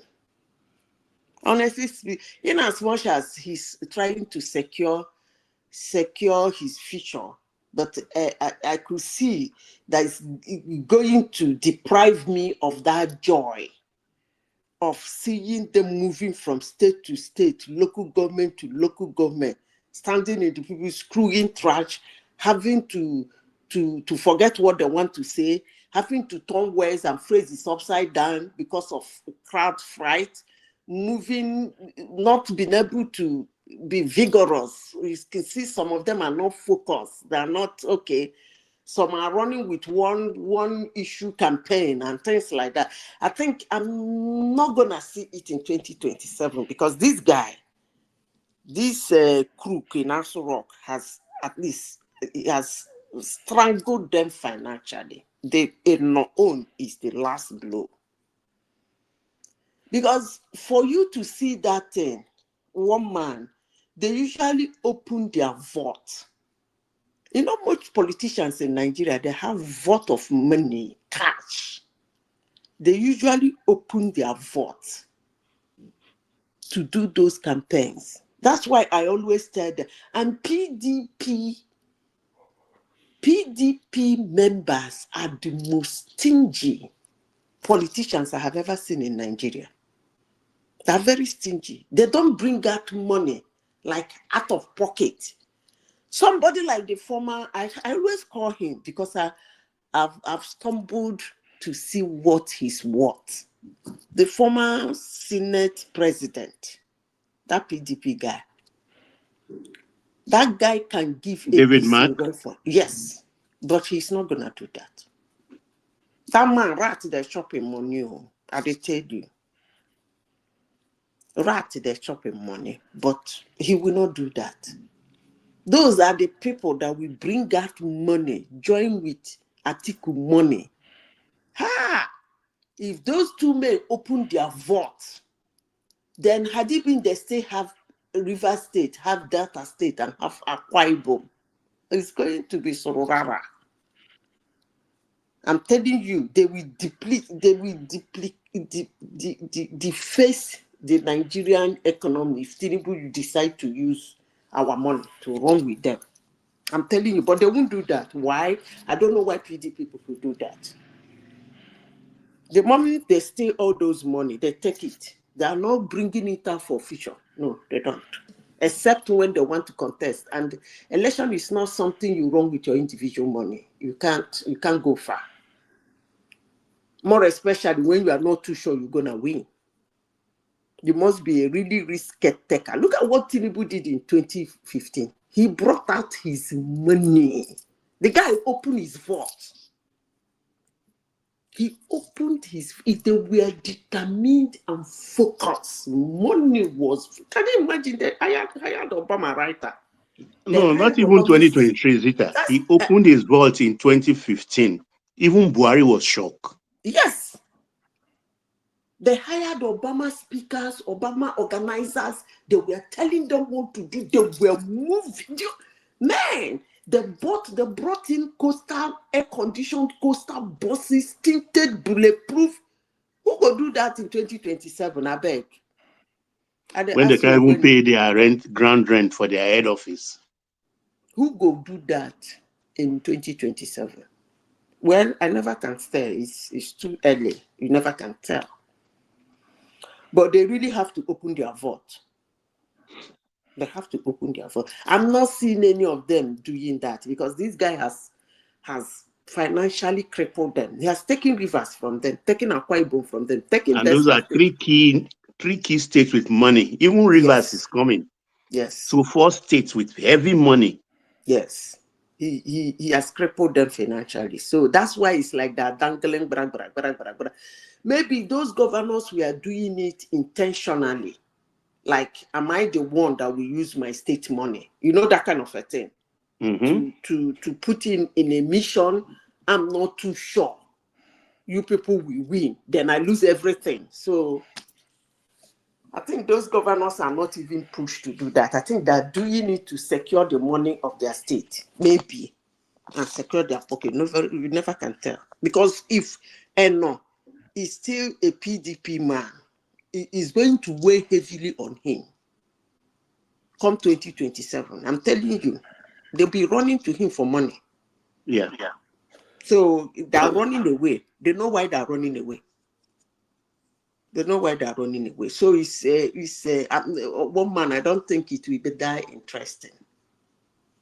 I don't think so. But let's look. Let's see. I don't think it will be like 2015. I don't think it's going to be like 2023. 2023 was fun for those who were.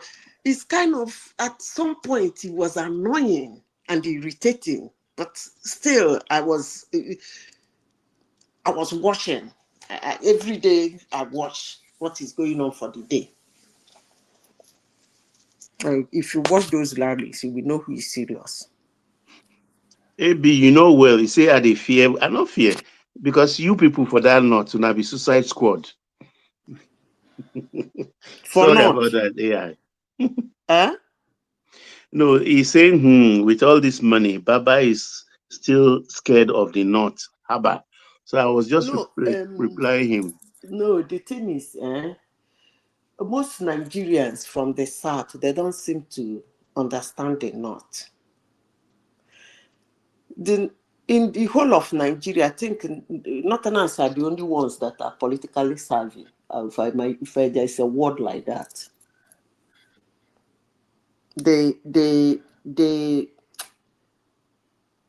love politics, they are part of politics, and they do their calculation very well. How about saying they love power? I wouldn't say that. I wouldn't say that. And they are more reliable than the rest of Nigeria when it comes to agreement. I give it to them.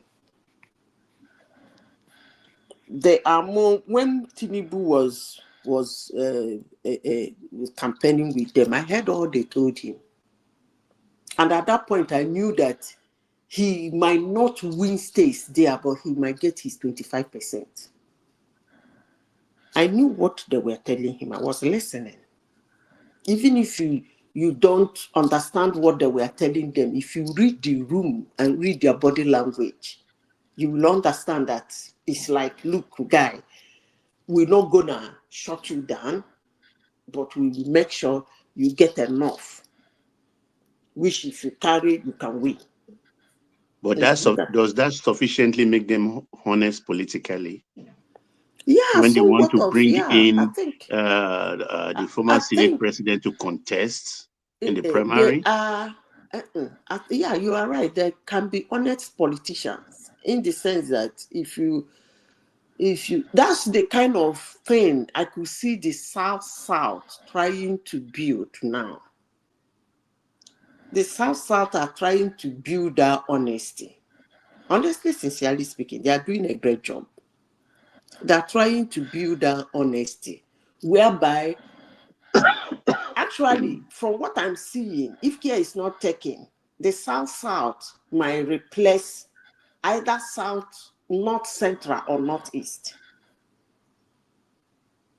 Politicians will rely on them, like, let me get South in case if I lose Northeast. I'm telling you, they're preparing that, and they're doing a good job. They're doing a good job. If it's before, or not, for not do this public decamping, no. Hey, South and East, they are ardent PDP people. What did PDP do for them? Nothing. But I don't understand such politics of hate and bitterness. You are losing everything. You are still angry. I don't know, but it is what it is. Let's see how it works. Another thing I was looking at is what is happening in the Sahel region. You know, hello? Yeah, go ahead, Zita. We're listening. I can hear you. What is happening in the Sahel region? I heard that the Russians have left Mali. They've left Mali. I think it's the Wagner group of the Russians. The regular soldiers are still there. Let me explain. But there are few. Which people will I? Okay, let me use Nigeria as an example. You know Jaji boys. You know Jaji. Yeah. Jaji is a training military. Trainers. Let me use that word. If Nigeria send people from Jaji to a country, they are not sending them to go and fight. They can't send Jaji to go and fight. Or to go and secure. And with technical advisors. Nigeria can only, to go and train. But if Nigeria move a cantonment to a country, is for security, for front. So the Wenger group is for that war. I heard that this rat tags murdered a lot of them. They withdrew because when was my colleague telling me? It was last 2 weeks or last week, we were discussing about what is happening in their area. He told me that their mother, I think, 100. I said, wow. He said, yes. Yeah. Because Correct information. Yeah, I think it's more than that. It's even more than that. No, it's in Burkina They were Faso easy that targets. they buyed 200 in Burkina Faso. Mm-hmm. But in Mali, I think it's about a little close to 100. If you add those that are brutally wounded in the sense that they might be amputated in the future, it's close to 100. So, which include those Wenger group, because if it's my husband will tell you that even them, they don't know suicide bombing. Who is sleeping? Nobody. Maybe one man. one man is the only one that is not talking now. One man, go on pause now. One man don't sign out. I know mood self. Nature now one one. went to go. Now the Baba Debo you feel the fire like. When he finished with the Adoboye, he dozed off. He doesn't pity those people. Fire them. I'm not dozed off. Yeah, what do you mean dozed off? No, you are the one that dozed off now. It's like you are sleeping. Oh, what was I? You doze off now. Baba, we were hearing Baba's voice. Oh, is it Baba? It's you now? No, not me. I'm wide awake. No, it's not Baba now. We are talking. Baba was talking. It's only you that was quiet. He's one man. He's one man. So.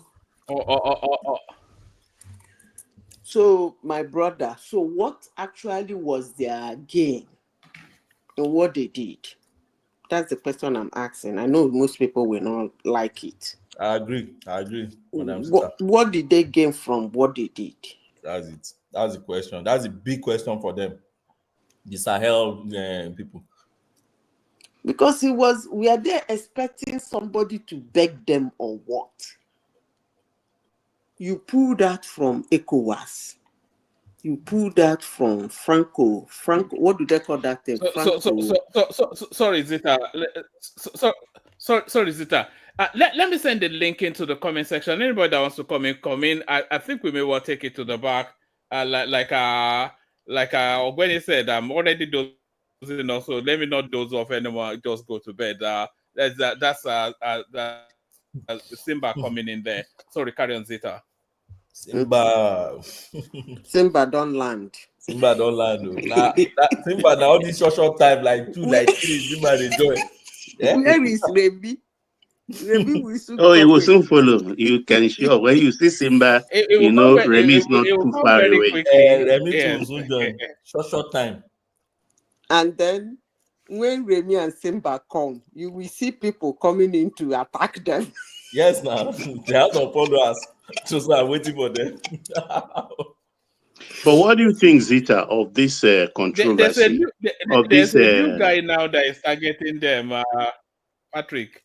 Yeah. The controversy of the Lagos-Calabar Highway, 20 kilometers. Simba, Bawo, Kale, happy weekend. Simba ti land you. Ọ̀gbẹ́ni. Zita, what do you think of the controversy? I was listening to your discussion yesterday. It was very entertaining. I liked it. Of people refusing to believe the government explanation. They said from Ahmadu Bello Way to Okunwaja, that's 20 kilometers completed. And then from Medialeko beach side, another 10 kilometers. But in between that 10 kilometers from the Eleko side and the Okunwaja, there is a gap of 17 kilometers, which in that place, they said they've filled it and they're waiting for it to settle, which will take months. There, they have to leave enough gap for the train station, and they have to also fly an overhead bridge and do a lot of stuff. That's why they did. But people are just looking at it and thinking the government had been deceitful. They are not being truthful.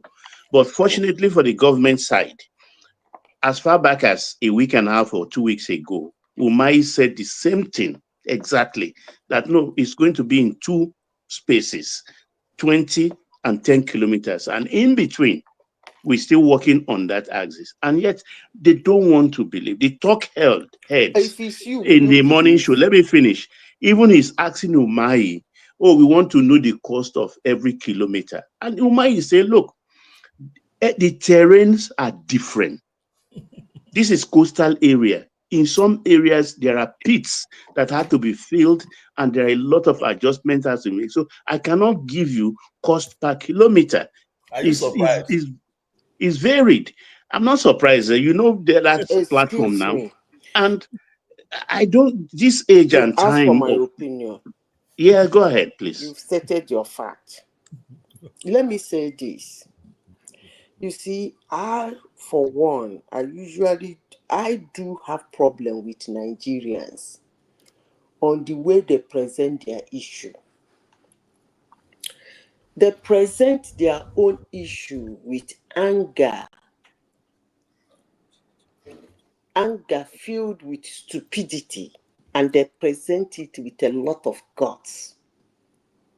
First of all, it is stupid for you to ask how much each kilometer costs. You can ask how much the project is costing. That's okay. Every citizen of every country have the right to know how much a project costs. You shouldn't be asking from here to here, how much did it cost? From here to who are you doing a ballroom? Are you their boss? Or I wonder. Are you trying are you the investigator? You should know how much a project is costing in your country. And that should be enough for you as a citizen. That being said, the minister should bring the cost of every kilometer. And who the heck are they that you should bring? Bring it to who, if I may ask? To who? They say bring it to their station. You've not seen them in the morning. Those talkheads. They're idiots. Let me finish before I lose my thought.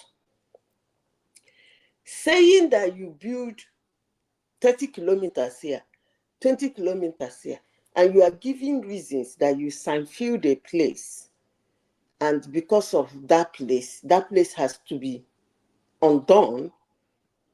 By the way, how many kilometers it is in all, if I may ask? About 60 almost, or if you take that stretch to the last part, it's about 60 already. So, but in between that 60, 30. They've done 30. Even the and 30. The remaining 30. No, the 20. They finished 20. Then the 17 kilometers, they are working on it, and that's they start the only one left. Yes, that's the only one left of the first phase. Okay. Let me say this. When you talk to humans like as if they are idiots, they will ask you stupid questions to show you that they are actually idiots. Umahi is talking rubbish. That thing they're saying is absolutely rubbish. If actually what they're saying is true, they would have explained it in a better way, not the way they are explaining it. Because before you build a road, I repeat, before